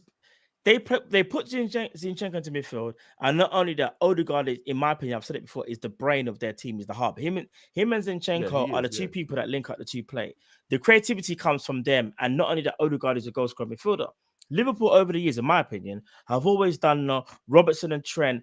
They are they're the suppliers, isn't it? They will supply the. I mean, it's very different. I was just talking about the forwards, not but I'm just saying though, bro. The way you're talking about is slightly similar, bro. It's completely different. The two teams are polar opposites. They're Yeah, the polar whole opposites. team is different, but the forward line is the same. They have a false nine who facilitates for the wide players to be the goal scorers, and that's why Martinelli and Saka both got double figures, the same way Mane and Salah always got double figures, because it was a false nine who operated in a way where he facilitated space for the wide players to get the goals. Yeah, the whole system is different. I get Right. that, but the forward line was pretty much very similar to Bobby, Mane, and That's Salah. just one It's a false aspect, nine though. facilitating for the wider play. No, but we're That's only just- talking about the forwards. So I don't want to get caught up in all the semantics of everything. We're just talking about the forward players. And now everybody's saying that they need to go and get a number 9. So if they're saying they spread their goals out, are they going to totally change the way they play then if they get a number 9? No, they'll because have you options. can't spread the They'll goals have out options. but have a They'll have target, man. options. Drift, shall I tell you why it's different? Jesus vacates space for Odegaard to make a late run and score a goal. Bobby never vacated space for any of our midfielders because none of them did that. Genie did it once in a blue moon. Henderson absolutely not, and Flacco absolutely not. Runners off the ball. We don't It's even not have the that. same. Havertz and Odegaard will run off the ball. Jesus. Martinelli, This season and Saka maybe play not way so more much. wide than Mane and Salah did. Agreed. They're Way not more inside wide. forwards They like s- that. Nowhere bruv, near as much. They stretch the pitch. They I do. don't Saka know, gets man. I don't know. Saka gets chalk on his boots. So does He Martinelli. does. Bro, they overload. Think Yeah, about it. but it Saka depended on what the game was. and Ben Sometimes White we did. overload on the right hand side. They and then sometimes the other But the midfielder. first time we saw Salah wide consistently was last Odegaard. season. They'll Look how create we the freaked triangles, out, bro. Yeah, but They play Mane different. played wide. Not that wide. Nah, Robbo bro. was I doing don't that. think Martinelli plays as wide as you lot are saying. No, Bro, Martinelli plays wider. I would Where say was Robbo? So where was a bit Robbo wider playing then? If Martinelli played as wide as you lot are saying, how would he end up being their top goal scorer then? So He because did you play make a wide, lot you of can't score inside- goals. No, but he did make a lot of inside runs and was in and around No, of that course area. he Of the, is. do you Of get what I mean? He course. weren't, he Because weren't he's getting quick. chalk on his boots No, constantly no. week in, week You're out. missing a Because point. then how was he always in the goal scoring opportunities? You're missing a point. No, but that could be counters though, bro. There's like I can't obviously reel off all the games how they've scored. All I'm saying is this though, bro. The way how they play. You got Lee. Lee's trying to say I'm scouting these lot, bro. He's an Arsenal fan who watches their games. I know what I'm saying here, bro. Anyway, I think their forward line, especially last season, was very similar to ours. It's a false nine facilitating for wide players. It's very similar to what we were in our peak. I think it's different. And if they get a gunman now, then what do they do? Change their whole style then? Because if they're where they have play, options. no, but you have to basically have a plan A, and your options are your plan B, your plan C. If they get Tony or Osherman, for example, are they going to stop sharing the goals out? Because then I mean they've got to change the whole way they play. But we can't Would they talk about do that what ifs. halfway through I'm a talking about season? what Yeah, is. why not? What is though? Because what's working for them would be silly to change. Because then it might not work, and then they might mess them up winning the league. If they're top of the league playing the way they are now, change it and it works even better, and they go and smash the rest But of the bro, teams. you're and kind win of the league. making It could. my point though, G. but Because it like, might not. because what I'm saying I is, don't know. Anyway. yeah, all I'm saying because remember, Sorry, Tony can do the false 19 and score oh yeah, goals. Tony could do full stunting all day. Yeah. He drops deep for Brighton all the time. But they're actually more linked with Osherman than Tony. So if they get Osherman, who isn't they're more linked with Tony. Trust I've me. seen more links with Tony. I've seen more links to Osherman. Anyway, but forget they about get Arsenal. Osimhen- It's becoming about Arsenal. But yeah. All I'm saying is this though, listen, obviously each to their own in terms of like how you see how the players like, oh, that's for you, Kyle, that's for you, Drift. But I just think as a whole, the whole concept of this conversation was literally just about in the big moments, big games, big chances, is our forward line producing how we would like it to? And I think we can all agree that it's not. And some of us think it's form, some of us think it's more detrimental, some of us think players should be sold. Cow. But yeah, like that's just how it is right now. It's real. All jokes aside, I just think that it's something that we should keep an eye on, and it's not something that I think we should just gloss by and go, everything's gonna be okay. Obviously, we hope, when Saturday comes about, then we can batter Arsenal. Big up Gunley. I noticed in the chat, I think he said he might be going to bed, but still I hope you get the nightmares of Liverpool. But yeah. We move. Yeah, like I said, at the end of the day, that's the beauty of Kopish. Big up for your birthday as well, Gunley, for yesterday as well, brother. Big up, man. Yeah. I personally think it's just form, and I don't think there's anything wrong with our forwards if we can just get them back in form. That's my opinion. We move. Drift, is there more? Drift, what's yeah. There's bare super chat. Yeah, can you bring it off me, please, bro? Yeah. John, Drift, do you remember that? Oh no, did I read? No, I didn't read this out. John, Drift, remember in October I sent a super chat to you and Cal saying Szobo confidence can turn to arrogance, and look what's happened. #tapes. I don't think it's arrogance. Is the reason I don't think why. it's arrogance, in my opinion. Yeah, bro. I just think. I think he's overthinking everything. But fair dues, John, if you think it is arrogant. I don't think he's got an arrogance that's like an over-the-top arrogance. He has a swagger about him because he knows he's a good player. But I don't think he's got that, like Bruno is somebody I would call arrogant. Like, don't even think he's got to do the hard yards and throwing his arms around if it don't go his way. Like, that's kind of like arrogance, you know what I mean? I don't think Szobo's like that, personally, but yeah. Yeah. John, what's like Leipzig a lot can be good or ghost? I think he's talking about Szobo. Okay. But I mean, Ghost is talking about Gakpo, though. Yeah. But I don't Basically understand how you saying can watch Leipzig and talk about Gakpo, though. No, Yeah, he's basically saying He's saying Gakpo can go ghost, and he's saying that about Szobo can do that. Yeah, he can either be really good or he can ghost. Yeah. Okay. Fair enough. Streets of Pretend. I think Szobo would make a great DM against Arsenal. I don't. I disagree. I've heard a few people saying because of his industry and his work rate, just to get in and around the midfield, could it be a good idea to use him there? That's what I've been saying. Big up Street Supreme 10, but I disagree with that though. LFC J11, 5 draws in the Premier League. Is this concerning for you, man? Yes. Yeah, I think it is for me. Been here before. We should be putting some of them games, like certain games, we should be putting away. We're not. Big up, sir. You actually said Big up, Si. Can we all take a moment to have 5 minutes of positive Arsenal chat, lads? Please and thanks. Don't worry, bro. We're speaking you man up still. We're talking. I actually think that was positive Arsenal talk. We're talking about you lot, how good you're doing personally. Yeah. You know what I'm saying? But now, big up. It's going a little under the radar. Martinelli isn't doing what he did last season. Maybe Arsenal fans are annoyed about Please that. Please before Saturday. Please talk about Martinelli after Saturday, bro. No, I'm not. Martinelli's my favorite Arsenal. If you can have a favorite player from an opposition, I think Martinelli's a baller. Fun them. I think you lot know already. In my opinion, that's who Klopp should have tried to get. And I thought he might pull it off, and he was all putting his arm around Martinelli. Martinelli's a baller. I think Martinelli's a top player. Saka's better than Martinelli. Martinelli's a very good player, but I think Saka's got more to his game. 100%. Saka's the more intelligent player. Way more. That's fair. I think Martinelli's better than Saka personally, but yeah. Asian Industries, we beat Arsenal this Saturday if they attack, in my opinion. Well, you would hope so, but let's not act like our defense is impervious to not making errors. Like we're acting like Alisson ain't got to pull off 3 worldies a game. Let's not act like he don't do them things there. So yeah, I don't know about if they attack us, it makes it easier. I know what he means. I don't there'll like be more narrative. space. So I understand in that regard. There'll be more space. It'll be different from the Man United game. Oh, yeah. I get that. Asian Industries again, big yourself, bro. Bowen is our Jota type player for the right wing. Trust me. I kind of agree with that. Bowen wouldn't be involved in the game. He'll just get goals. He's been spinning that narrative for a while. When are people going to start hearing what I say in real time? Just a quick question. Would you replace Salah with Bowen? I got bullied about homegrown situation. Replace Salah with Bowen? What? Would you replace Salah with Bowen? No, never said that. Never said that.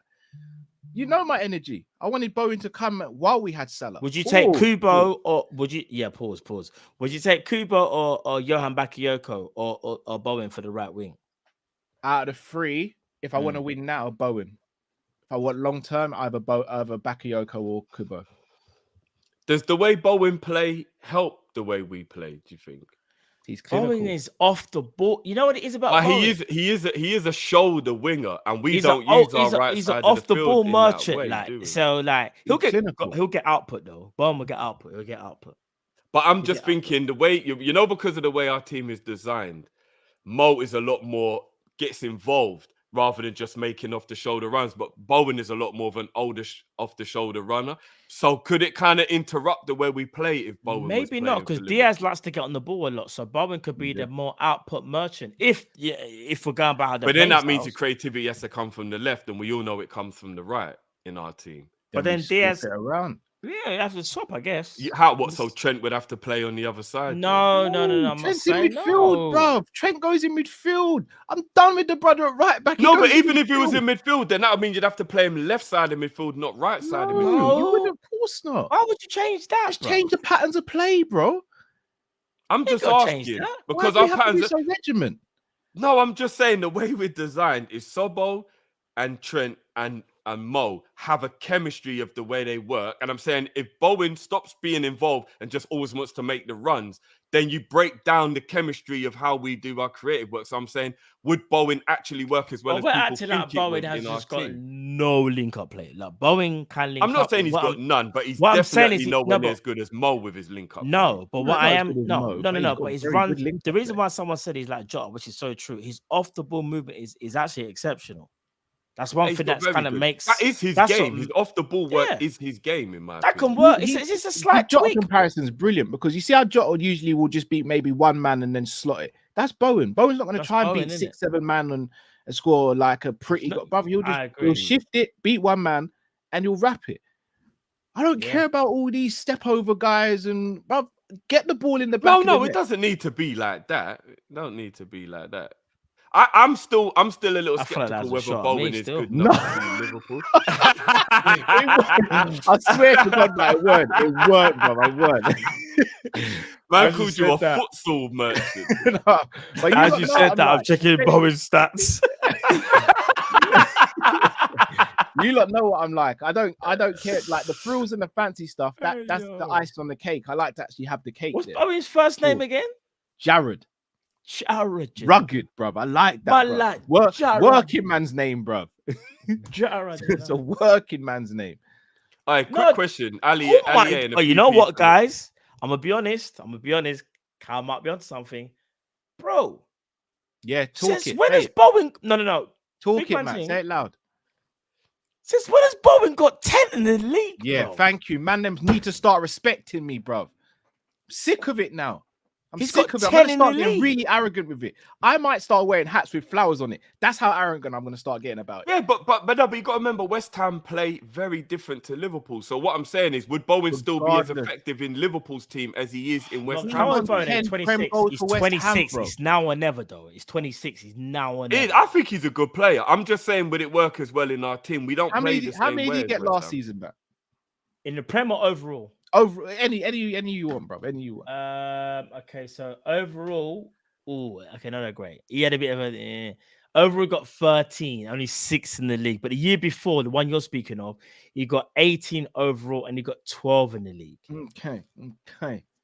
So at West Ham. Yeah, he's trying to do his thing. Quick question for you boys, especially Cal, with obviously Bowen being this guy. Elise or Bowen? I'm picking Bowen. I just want goals. I'd actually pick Bowen. You know, I ain't got time for Elise to grow up. Nah. I think you're being disingenuous. Elise is a very good goal threat from an assist and a goal scoring point. Right, so I'm picking Bowen. I think it depends. Do you want someone who's similar to Salah or someone who's very different to Salah? Bro, Elise's not. Elise will get. Listen, Elise is not getting the output that you want. No, but that's why I said. Do you want someone who's similar to Salah or someone who's different? Because Elise is the man that will hold the touchline, beat someone, and then create something. I'd rather Johan Bakayoko. That's me being real. No, I'm taking Elise over Bakayoko all day. No, I'll pick it Bakayoko. I think he's actually got more talent. Absolutely. As long as Elise gets over the injury issues, I'll go with Elise just scores pens, bruv. No. Come on, that's very disingenuous. Again. Disingenuous. Remember, you're talking about a guy that back immediately if I was you. Still, that's very disingenuous. I'm one to always talk about the techie, the techie plays there. Elise is techie for days. His set pieces are special, man. Hear me out. He's technically, in my opinion, more gifted than Bowen. But I'm thinking in a Liverpool team, if you want output, you can go for Michael Elise, who's gonna become maybe something, or you can go for Bowen now. Listen, in fact, let me bring up the stats because in fact, let me not do that because it's skewed. Because one's playing for Palace, he's playing for Roy Hodgson, bro. Remember Fernando Torres under Roy Hodgson? Do you remember that? No, but we gotta be real. Bowen is more clinical than Elise. I probably agree. No, I agree. Bowen's played in a Europa League final. We saw what Roy did to Gerrard and Torres. We saw it with our own eyes, and that was a decade ago. You know what? Let me go and bring up my. I'm not gonna lie, you do have to take a bit of an L on that one, man. A little bit. And move on. But I'm trying to be nice, brother. That Roy tax is heavy. Are you man? Are you man really trying to say Elise is the truth? Elise is the truth, bro. I believe. Yeah, better than Adeyemi. I'm picking Adeyemi over Elise. That's just my. I'm picking Elise over Adeyemi. I'm picking Adeyemi all day. Adeyemi, bro. I don't know, mate. You said all Elise does is score pens. Anyway, let's get through the rest of these seasons. Should we go through his stats? He's got we don't 2 need and to 2. do all that. We move 4, 2 and 2. He's got 8 goals. Plays for Crystal Palace for Roy Hodgson, though, Matt. So should we bring up Zaha then? Because he played for Palace, didn't he, mate? Should we do that, mate? Yeah. Should we bring up Zaha for the last 3 years? Should we bring up Zaha was a baller. Oh no, but he played for Palace, though. The rubbish person. He was the system. He was the hub. He was everything. But you never guess what? Zaha did more. How many goals did Adeyemi get in the league last season? Wait there. No, I was talking about Zaha. Wait there. Zaha 11, 15, and 7 compared to Elise's 4, 2, and 2. How many did Adeyemi get for Borussia Dortmund? And you know you're also talking about a player who's 8 years older. And Elise played 26 and 37 games in his first 2 seasons. How many did Adeyemi get last season for Dortmund, Matt? So we're not talking about Zaha no. You want to switch it to Adeyemi? You just said you take Adeyemi. You're the one who keeps talking about different people. You brought enough man to the party, blood. I said plus one on the invite, and you brought 8 man. Let me get Adeyemi. Hold on. He got 6 goals in the league last season. He got 0 so far this season. So hold on. So far, and hear the joke. I done Elise's all-round numbers. How about that? So imagine this year. Elise, let me bring him up because you really and he's playing in the second best team in Germany last season. We're gonna do that now. Well, yes. So we're gonna discredit what he's doing. So this is what we do. We discredit what he's doing. No, you're adding context with the Europa League, Matt. You're getting your own context. Adeyemi scored more in his first season than Elise scored in his first 2 years in all competitions. How about that? And which one plays for Palace? No, Zaha played for Palace, bro. He's playing with much better players, and he's playing in. Zaha played for. So what about Zaha? Zaha's a seasoned vet, bro. He's like 8 years older than Elise, bro. Zaha sometimes plays as a striker. Okay, people. Yeah, that's not fair, bro. Hear what I'm about to say. Was Zaha not the whole system when he was at Palace? If Zaha was not playing, did you have the same faith in Palace that you would if he wasn't playing? Yes or no? Of course I think not. He was golden. Did you say you did overall stats, Matt? He has 11. How many assists? I'm looking at goals, but I'm looking at assists. You just said overall numbers. How many assists? I said 11. He's got 11. 11. All right, cool. Overall. 11 in one season for Crystal Palace. Who's their striker, Matt? What Who's assists? Crystal Palace striker? He got 11 in the league last season, yes. Mateta and Ayew, Cal. Well done. He got the assists. And Edward. So did you just sarcastically applaud 11 assists for a winger who played for Crystal Palace, Matt? We moved the goalpost because nuts. 1 minute we was talking goals and the next minute we're talking assists. You said you did his overall numbers. Come on, man. That's nuts, Come Matt. on, man. Still. Come on, 11 assists for Crystal Palace is sensational numbers. Michael Elise had 4, 2, and 2. That's sensational numbers. And 11 assists for Crystal Palace, in Matt. One that's season. sensational numbers. Matt knows. That's the wing wizard. Wait there. So he's a creator. My whole argument is he's a creator. He's not a goal scorer. That's teenage man like Matt. You might not hear my point, you know. I said output. I said I'd rather choose Bowen over Elise. I said Bowen output is going to give you more. I said Bowen because go check Bowen's numbers. The choice you made, Matt. We're upset the fact that you're sleeping on Elise. That's what we're upset with. Bro, Elise is good, but he's not exceptional. I'm sorry. I don't think I never said he's exceptional, but you said he's not. He's the truth, bro. I don't think he's the truth. Okay. I don't think so. Pedro Neto come back from one of the worst injuries you could ever have and nearly almost equaled his assists, bro. And he's injured again. And he's got like 7 assists. Pedro Neto is the truth, though. Is the truth. He is the truth. But Pedro Neto is a sensation, bro. But a man just come back from an injury, yeah? A career-threatening injury, yeah? Well, and it's almost equaled what Elise's done. Come on. You man are giving too much emphasis on this Elise guy. You man say I talk about tech, yeah? Listen, Elise's got tech. But I'm telling you, in a Liverpool system, he ain't giving the output that you would want. Do you know? I don't even want to say this. He'll never got 11 assists. Can I be honest? At least he'll be a poor man's Diaz. I'm just keeping it real. He's got tech, but he ain't getting goals. I'm just remembering that you said he's only good at scoring penalties. That's all I remember. Well, check how many penalties he scored. Can one of you man do that? Can check the penalties? But he got 11 assists, Matt, and assist ain't a penalty. Check the penalties, though. Check the penalties. Why won't you check? Are you scared? No, because you man are scared, bro. I can't get that out of my mind. When I'm then. saying the argument, Zaha, it was Palace's talisman, gets double teamed all the time. Pause. Yeah, teams are worried about him. Of course, Elise is gonna get 11 assists. They're not worried about Elise. It was Zaha. What? What? Are you man crazy? Nah, stop, man. You man are crazy if you don't think Zaha. Elise, and Zaha were the threat, and everybody knew it. It weren't just Zaha, bro. You're being so disingenuous now. It's madness. Zaha's numbers again. It's madness, bro. 11, 15, and 7 his last 3 years. Elise 4, 2, and 2. We move. Let's get back. Should we bring us Zaha's assist? You're moving mad. Bring us Zaha's assist. Go bring us Zaha's assist, please, Carl. You're moving mad. No, I need to bring the spirits up. Matt's brought the spirits down. Well, if you're this bad man, me a go turn on me rama. Rat-ta-ta-ta-ta. Ta-ta-ta-ta. This man time El Shire, this man time El Shire. Rat-ta-ta-ta-ta. Ta-ta-ta-ta.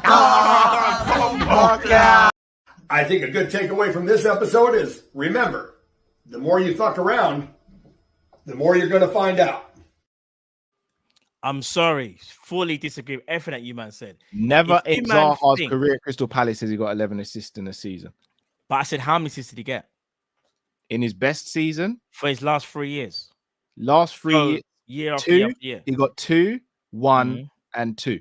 And how many did Elise get? He just got 11 in 1 year. In 1 year. So what about the other years? He's been playing less football than he was younger, bro. I said last 3. So we're just basing it off 1 year. He's been in the Prem for 3 years. He hasn't. So in 3 years, he's got 11 assists in 1 season and got none in the others. That's what you man are telling me. He's a young buck, man. Right, so now hold on, 21, Okay, 22. cool. He No, got 5 cool, assists. cool. He got 5 assists in 21, 22. Last season he got 11 assists. This season so far he's only played 6 games, no assists. Okay, so So basically, he got in his first season for Palace. so his what GA Zaha is managed based in on. his We last shouldn't even do 3 GA. combined. We've got to do AG. So we're doing AG for my man. We can't do GA. We do AG. He got assisting goals because he ain't a goals man. We know that already. He never 4, said he's a 2, and goals 2. man. But I'm telling you, man, if you want output, full output from a Liverpool system, are you man going to be happy with Michael Elise getting 11 assists in the Prem and 2 goals, or Jarrod Bowen, who's going to get you 10 goals and I don't even know how many assists he got? I'm just asking a question, by the way. I'm asking a question. You asked the question, who would I go for? Bowen or Elise? I'm said picking it depends Bowen what you- all day, every day. I bro. said it depends what you want. Do you want I'm not someone even similar to I'm Salah? the tech. I don't. Do you No, want but someone Matt, similar since to you picked Salah? Bowen, get it. you've Or- just done too much. You didn't leave it at that. Yeah, you you started could've saying just all he said does Bowen. is score goals. He's not the truth. All he does is score penalties. He's You're an moving AG mad. man, not a GA Hold man. on. Bro, you've been His- moving. Hold mad on. since you said that, bro. His goals stem from penalties. I didn't talk about the assists because I didn't know about assists from before. So that's all good. You well telling me he got 11 assists. I spoke about his goals because I said in a Liverpool system, we need to get goals. Obviously, you get assists, but you need to get goals as well, bro. You understand? I would suggest you just stop. Let's leave. If it, you bro. man think Elise is the truth, then I hope I hope we get him in it Elise as is Salah's a replacement. bad man. I'll let you man. Bro, You man can like, take bro, Elise. I'm not Bowen, even bro. Pause. gonna lie. I wasn't gonna say it. We'll just leave it at this, bro. Like, Are we he's a really youth, doing this? man? With these stats, bro. Are we doing this? But 'Cause of the this has age. to- but context has to be added, bro. He's a youth, bro. So because he's 21 and got an 11 assists, that means he's the truth in a Crystal Palace. No. But Cal just pointed out, bro. He was 19 Bruh. and got more assists in 1 season than Zaha got in 3 seasons combined. Or same amount. Same Because the he's same- yeah, the same bro. What I'm saying is, Zaha left Crystal Palace missed at my point. 31 You missed years my point. old, and You this missed my man is point. You only missed my point. 21 now. Guys, and you you're missed trying my to point. say You he's missed not my as good point. as You missed my Zaha. It's point. like, You missed our point, man. No, you missed Yeah, my you point. He's a fully missed creator. our point. No. He's a creator. He's got 11 assists. Well done to him. He got 11 assists. Sick. I don't know what he got in his other 2. He got 11 assists in 1 season in his best season. Yeah. Then in the goals, I think in all competitions it was 4-2 and 2 in all comps. Yeah, 4-2 and 2. So he's a creator. He's just a creator. Can we just be honest? I understand, bro. Is he not a creator? No, Is but he a this, creator? Matt, Yeah, this but is we all were just stemming from talking what I about said. a wide If you want player someone for similar to Liverpool. Salah, you get Bowen. If you want someone different, you go and get Elise. That wasn't the conversation. I said pick. I said this. I said pick. You're trying to get out of it now. I'm not 'cause you trying to get out of realise- it. Because Bowen not murders trying to get out of Elise it. for numbers, bruv. But hold on. How many times do we say we need something different? We need something different from what we've got right now. Is Elise not completely different to Salah? Elise is going to get on. He's going to stay wide. All right, let me just put you in and the he's gonna spot. create. Elise or Bowen, bruv, to replace Salah. Who you picking? To replace Salah. Just answer. I know what you're gonna do. No, I need to. No. Go Am I on, buying? go on. No. Don't Matt, stumble. Answer no, the no. question. I'm No, just you're trying to think. I'm Just not. say it. Top of the dome. You won't No, say let it. me Go on. ask you the question. Am I Yeah, you replacing want to ask Salah? me a question? I thought, yeah, you Am I got replacing caught Salah? out. No. Answer Am the I question. replacing Salah? No. Am I Answer the replacing question. Salah? Answer Or the question. am I You wanna replacing answer it? Salah, or am I bringing someone in to deputize for It's Salah? an easy question. I said It's replace not. Salah. Replace Salah, Replace bro. Who Salah, you then it's picking? Bowen. Yes, then it's Bowen. All right, cool. Then I don't understand your argument. Drift, who you picking? Bro, Bowen or that wasn't the Elise? question, bro. I said pick to replace Salah. That's all I said in this whole You just argument. said who would you pick out of Elise and Bowen? Bro, I literally Drift, said, am I yeah, lying here? what was the original question? No, honestly, Drift, man. what was the the original question? Big was man who team. would- it wasn't who would replace Salah. It was who would you take, Bowen or Elise? All right. That actually what it wasn't replace Oh Salah. my it was God, just, bro, who would I you said- take, Bowen or Elise? In the That middle was of that the whole question. in the middle of that whole conversation, I said Salah's replacement. Who you picking, Bowen or Elise? And I Yeah, said, I'll it pick Bowen. changed during it. But What's the the original point, conversation? the original point was, who would you rather, Elise or Bowen? That was just the original point. People, I'm not going mad here. I literally It was asked me these that asked two. it, bro. And it was because the people in the comments asked me to Wow. ask it. So I literally just said, guys, more aimed at Cal because I know Bowen is his guy. Who would you rather, Bowen or Elise? It weren't about replacing Salah. It was just who would you prefer? It was, Matt. But I'm asking you both. Who would you but this rather... is changing. This is moving goalposts now. You're changing the question. But how is it? Because if I'm keeping Salah and I pick one of the two, I'm taking Elise. He's younger and he's different. If I'm replacing Salah, I'm taking Bowen. But the whole point was replacing Salah. No, if it you weren't, go brother. back to the It was original, just who would you rather have? But it was me who asked the question, Matt. It's not a question. It was me who answered the question. Who asked the question, bro? I'm not going The mad. question Because it I was remember Ali I said A who it. said In the middle of the no, but in the middle of our Bowen discussion, or Elise. So I just asked in the Bowen middle of the or question, Elise. in the middle Matt, of the I'm question, gonna break it down. in the middle of the question, I said, "Who would you rather have as Salah's replacement?" I said, That was when you started realizing Elise had bad assists, and it was no, but I like didn't see the started to stats get a then. I little don't cake. know the stats. Matt, I'm going to ask you in a different way. Oh my! You've got to You know play. what's cool? I'm not even taking the mick here. You man, let me know. You. Sorry, Carl, sorry, just quickly. You people in the chat, you know are what wrong I and said. strong, Yeah? bro. You're wrong. No, Yeah, I'm not yeah, wrong. you Because are, in the middle bro. of that conversation, I said, "Who would you rather replace Salah with?" I said Bowen or Elise, and I said I'll pick Bowen. And then because remember we were talking about Elise before. That's what I'm gonna say. Yeah, that was clip me halfway up. into the That was argument. halfway You did say Send that. it to me. You're telling the truth. Send it to but that me. was Send it to me halfway if into I'm the lying. argument, bro. I was Send it to me halfway if I'm into the lying, bro. argument, I'm blood. not lying. I sat here quiet for a long time, bro. Oh, man, this is getting me vexed, you know.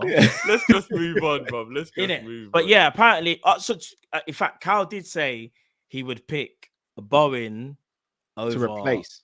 No, and that's my argument. So, Drift, what are you saying? At least they all no, gegenpress is in full effect. Drift, who are you picking to replace Salah? Replace Salah. Salah. I'm gonna be honest. Whether it was to replace him or it was just I'd actually go Elise. I just think. So, he's a more okay, no, talented fair player. enough. You got to make up the numbers. I hear that. I know you were sweating there. I know you had to figure something, but I hear you. No, Don't bite. Don't bite. Just, Yeah, this is what he I wants. know you This had is to. what I he know you had to. And in my Elise's opinion, because this is what I'll do to Matt just to think, because he wants to. He knows that I'll put in enough. Trust me, when I'm host here, we've got Matt Morgan here now. This is what you want, Bro. Matt, do me a favor in your spare time, bro. Here's This a is little what bit you of lot homework. wanted. Here's a little bit of saying. homework I'm for just you, Matt, in your saying. spare time. Go and I show don't know me what how bats me in many the chat. It's all goals. good. I never get flowers. I don't want flowers. Go. I want and show fried me chicken. how Remember, many guys. I goals. want fried chicken. I don't want flowers. Send some fried chicken in the flat. In the chat, sorry. Matt, So you know little what I'm bit of homework quickly for you. Go and Yeah, show go. me how many goals Bowen got when he was 19, 20, 21 years old. Oh, are we really doing this? I think he was a hoe. He was at Hull. Oh, you never guess what? He got 15, 22, and 17. Well, it was at a lower level, so we moved. Cut. Still I think we rated. should cut that one out, bro.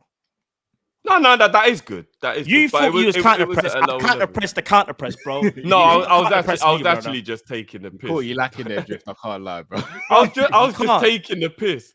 But it's all right. 15, 22, 17. No, all jokes aside, guys. Listen, I know That is good. it's- He is actually a But good the thing is, gunman. listen, all jokes aside, yeah. It's mad. Do you know what I find really mad? Sorry to cut I you, know, Matt. I know You you're gonna what try and do. You're what gonna talk am I- about Bowen. I ain't got time for this, bro. I ain't You know got what I find time. really mad? I ain't got time Matt for this used Bowen to talk. cuss me out. But I ain't Bowen, got you time want for this, Bowen, bro? He did. You, He did. bro. He ain't No, even, look bro. you. I say Johan We've got Bowen Bakayoko. T-shirts in I the just yard picked that we you. didn't even know about, bro. I say Johan Bakayoko though. I said Johan Bakayoko, but we move. And you said Kubo, innit? Matthew Yeah. Bowen, So bro. Matt, just quickly, since you've got his stats there, how many career goals has Bowen got then? If he's been getting them numbers since he was that young, how many gosh, career bruv. goals has he actually Man, got? them really need to start putting respect to my talent. Career, he's got 106 in 317. Talk to me. Should I tell you what? That's a 1 in 3 Bowen, rep for a winger. That's very good. You want still. Bowen, Cal? You want we Bowen? go to Michael Elise, shall we? Take your hands, take your standards higher than that, Cal. You want Bowen? He's just got no To Michael flavour, Elise. bro. He's got no flavour, bro. You want We go Bowen? to Elise. He just To be hates fair, me, bro. Elise, and again, remember, Elise is younger, so it is harder to judge. But Yeah, he's 6 years younger. It's a lot different. he's got 15 and 150. To be expected. But he's probably got 11 assists, though, right? cheeky. But yeah. Cheeky. Don't bite me. No. He's good. No, at least he's a talent. He's a talent. But what I'm saying is, for our system, I would just think the way how we play, we would prefer the guy that's going to get more goals than the assists, in my opinion. I think Bowen, because Bowen's older as well. Remember, Carl, you're the first person. I'm not trying to do this to you, but you were like, I ain't got time for people to learn. Who has to learn on the job, Carl? At least say you're Bowen. If you, do you get just so, all jokes aside, this ain't a trick, by the way. Listen, you know me. I haven't been on the bus. Elise's done already learned, bro. Bro, I'm gonna be honest. Bowen's got that experience. It's not that Elise won't be better than him one day. It's just that I'm buying Elise to be the backup. I'm buying Elise to be the backup, not to be the starter. If it's out of the two, if Salah left tomorrow and you say either Bowen or Elise, your choices, I'm taking Bowen. Do you know why I think that? Do you know why I think that's wrong? I'm going to use your logic, yeah. Remember, I'm the host today, yeah. So this is why I get you. This is why I get you lot now, yeah. All right, go on, Carl. You've been the first advocate to be like, you know what? If I want someone to not replace, but to play underneath them, so to speak, want them to. Oh shoot. Yeah, go on. Damn. But Jiff, you'll hear me out. You kind of want them to push the other player, yeah. I don't think, and I could be wrong here. I don't think Michael Elise pushes Salah like how Bowen does. And that's because I feel like Bowen's just got that experience and that know-how. That's not to say that Elise right now can't do it. It's just more that right now. If you said to me 4 years down the line, cool. Elise is going to be 23, 22. Bowen will be 30. But what I'm saying is right now, bro. That's what I'm saying to you guys. So why are you so keen to take back Bakayoko then? What's that, sorry? You've lost me now. You said because Bakayoko would be a similar project to the way Elise would be. I said Bakayoko would be a great talent to play for Liverpool. Yeah, I said if he was going to be. But you said that was who you would want us to go and here get. comes the politician now. What? No, Matt, because you said if you actually had your choice, it would be Adeyemi or Bakayoko, and they're both just as young as you can't answer the question. Answer my question. I answer your question. That's fair. Not fair is fair.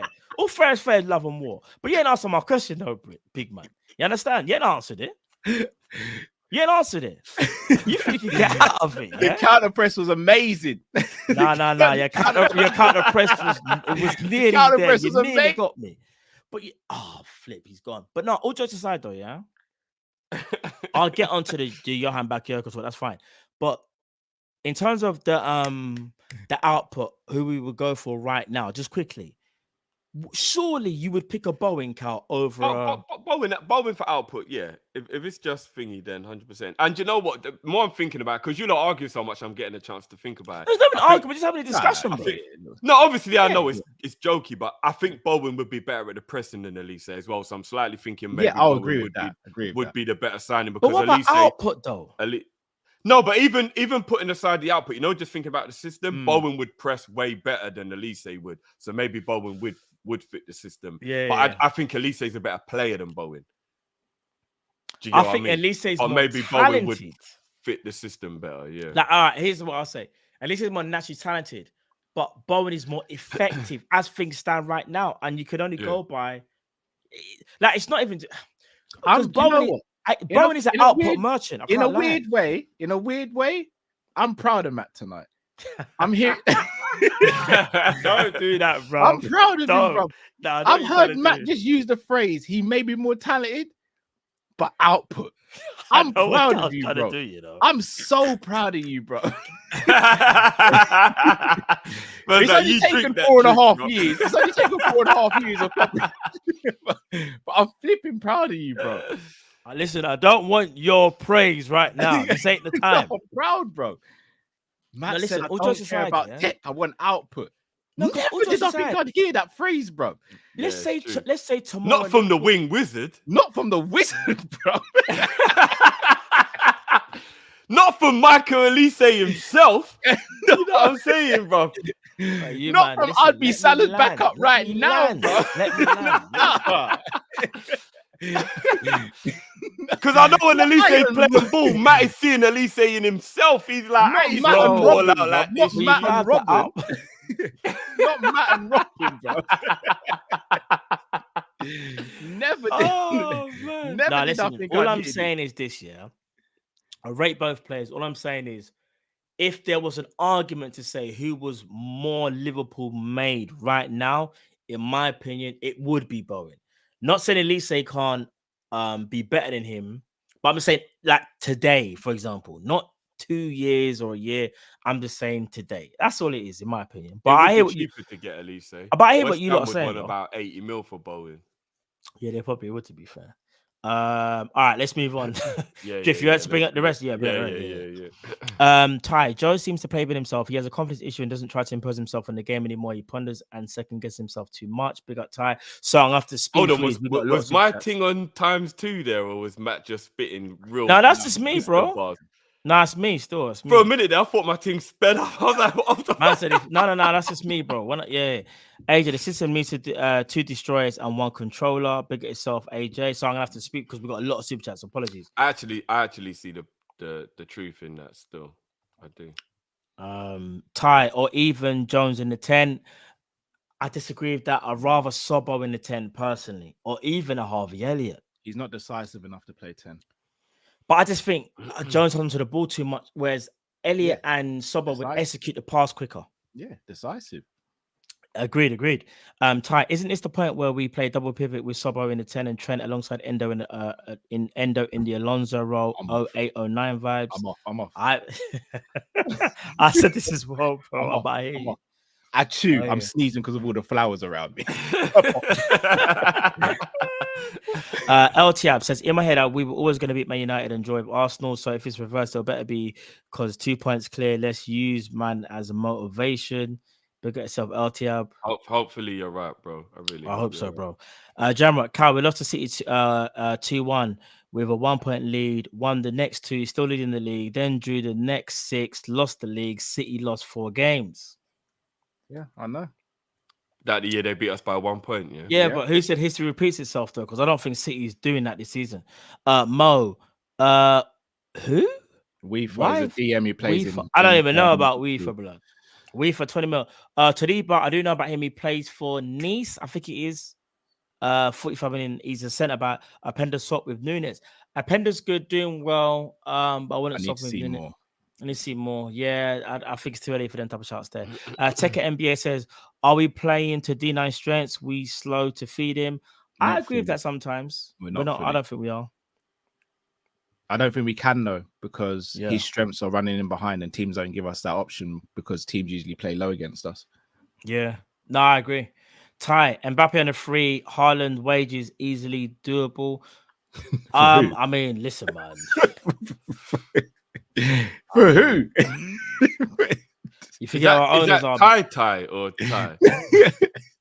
You forget our owners are big, bro. Listen, man, Mbappe's the dream, bro. Marvin says Matt moving like immigration police and mad pressure. Is that what you think of me, Marvin? Fair play. Cool. I'll tell Joe, how many goals has Nunes scored in 10 games? We said we'll give him a run and he shielded poor results. Diaz just doesn't fit the system. Forward score. Nunes has gone missing. Well, not missing, but Nunes hasn't scored in 10. I do think Diaz fits the system, but we have to understand Diaz has gone for a lot in his personal life. That's my take on it. And the injury as well. Yeah, that injury is what I'm trying to say, bro. Take NBA. Do we rotate up front too much? Maybe has an effect. We have no choice because of injuries. And in the festive fixture list, you need to because that's how people pick up the muscular injuries and it can cause problems. Second NBA again, big up, bro. I understand we love our team, but we're too quick to want players and managers out. We have a very talented team. We need support. We over criticize. I think that can happen when you lose or draw games. We can over criticize. However, I do think at times that's always been there, but you're kind of waiting for that moment to kind of say your piece. And I think that's due to poor performances where we have won games, but people have obviously had reservations about our performances and led to where we are now, how they feel about our team. M. Tamezi, what's good, fam? Felt something not too right before the United game. By the way, weekends blessed still. Carl's reached sub 30, 28 minutes. Hope for sub 25 this Sunday. Hold on, what is that? That better be 5K, bro. That better not be 10. I'm not doing 10K. There's no way even a professional can do 10K in 20 minutes. Surely not. Am I losing my mind? Or 10K in 20 minutes has got to be a madness. It's that No, not can't 20 be possible, surely. All I'm saying, Tarmizi, bro, if you do 5K in sub 25, then I want you tested. And I want to see the results, bro. And do a Oh, car. it's 5. Yeah, Mizzy said it's 5. It is 5. It is 5. Had to be 5. Can't be 10. No way. Bro, Can't be 10. Tarmizi's training hard still. Dean, big yourself. Ola gents. Funny to think that Endo has better stats going forward than all I missed since he joined. You gents can be a bit unfair with Simi's ratings. I don't know about Endo's. Endo stats? Haven't we given Simi good ratings though? I'm gonna be honest. My eyes don't lie to me. McAllister's better. McAllister's better going forward than Endo. I don't care. That's just me being calling it a buck. Because your stats can be better going forward if you play safer passes. McAllister can play splitting passes. So can Endo. Let's not do this, please, bro. Come on, man. Not as Are well. we really? Hold on. Are we really saying Endo can't split? Who plays the safer pass, bro, out of the two? To be honest, they both do. McAllister's better than Endo, but let's not act like Endo can't do it. No, we're I'm just not saying that Endo McAllister's can't. better, I'm just saying right? McAllister's better. McAllister's better, right? Probably. That's what I'm saying. Your stats can look better if you're playing safer passes. But if you're playing riskier passes, your stats aren't going to look as good. And I feel all Liverpool fans can tell you, Endo brings better balance because he's a better defensive midfielder. However, going forward, McAllister makes the team tick better because he can take more chances. And when you're a team that's dominating possession, especially at home, McAllister will make things happen. I'm going to just be real. That's how I feel about it. I don't care what the stats tell me. But I would rather it was McAllister playing against Arsenal than Endo, personally. I agree. For me as well. Zach, we'll never get him, but Rodrigo is that guy. I ain't saying nothing about Rodrigo. You know he's cold. Is that Madrid Rodrigo? Of course. Could have said the same about Vinny Jr. You want to Cal wants his flowers. Who was the first person to pick up Vinny Jr. on his channel? And everyone say he's just a pace merchant. I said Vinny Jr. is the truth. Look at Vinny Jr. now, one of the best left wingers in the world. Talk to me proper, people. If you don't know about talent, bro, Vinny Jr. He did. Listen, I never get my flowers on the channel, but it's cool. Ty, do the math. 800k times 12 equals 40 mil a year, no transfer fee. That's just 1 year. That's the thing, bro. That's just 1 year. I don't think Liverpool. If he signs a 5-year contract at 800 grand a week, he'd bankrupt Liverpool. It would actually bankrupt Liverpool. We couldn't. Not to mention Salah's going to be going raw. Oh, you have got that sort of money, yeah? So you saying I had to fight for my 350k and you just give it to my man 800, yeah? See you in the morning, Gaffer. See you in the morning. Yeah, that's nuts. Although I'm very happy that Ty is trying his hardest to find a way for Liverpool to sign Mbappe because it would be brilliant. No, sorry, guys. Just quickly tell you. No, I want my flowers and my chicken. I said, no. I just need to say something. Man spoke about Vinny Jr. when he was at Flamengo. I remember I was speaking to Drift about it. And I was like, no, Vinny Jr. and Rodrigo, when they were both going to Real Madrid. Different conversation, but I remember speaking about Vinny Jr. on his channel. No one wanted it. He's just quick. You can't do nothing. He's just fast. Where's my flowers? Where's my fried chicken? Where is it though? I tell you the difference though, Matt. Yeah, go on. You've never been rushed like I've been rushed on this channel. Nah, bruv, I did. Because you want to know why? They will never forget what Drift reportedly told them about Markovic. Yeah, Drift is the head when it comes to like rushing. Drift always instigates. I get rushed all the time. No, you don't, bro. You lot rush me all the time. What are you talking about? Yeah, because we got receipts. Anthony. It's not even just about that. I'm just talking generally. I get rushed the most on this channel. 100%. You instigate the rushing. No, 100%. No, when it comes to the talent and them thing there, pause.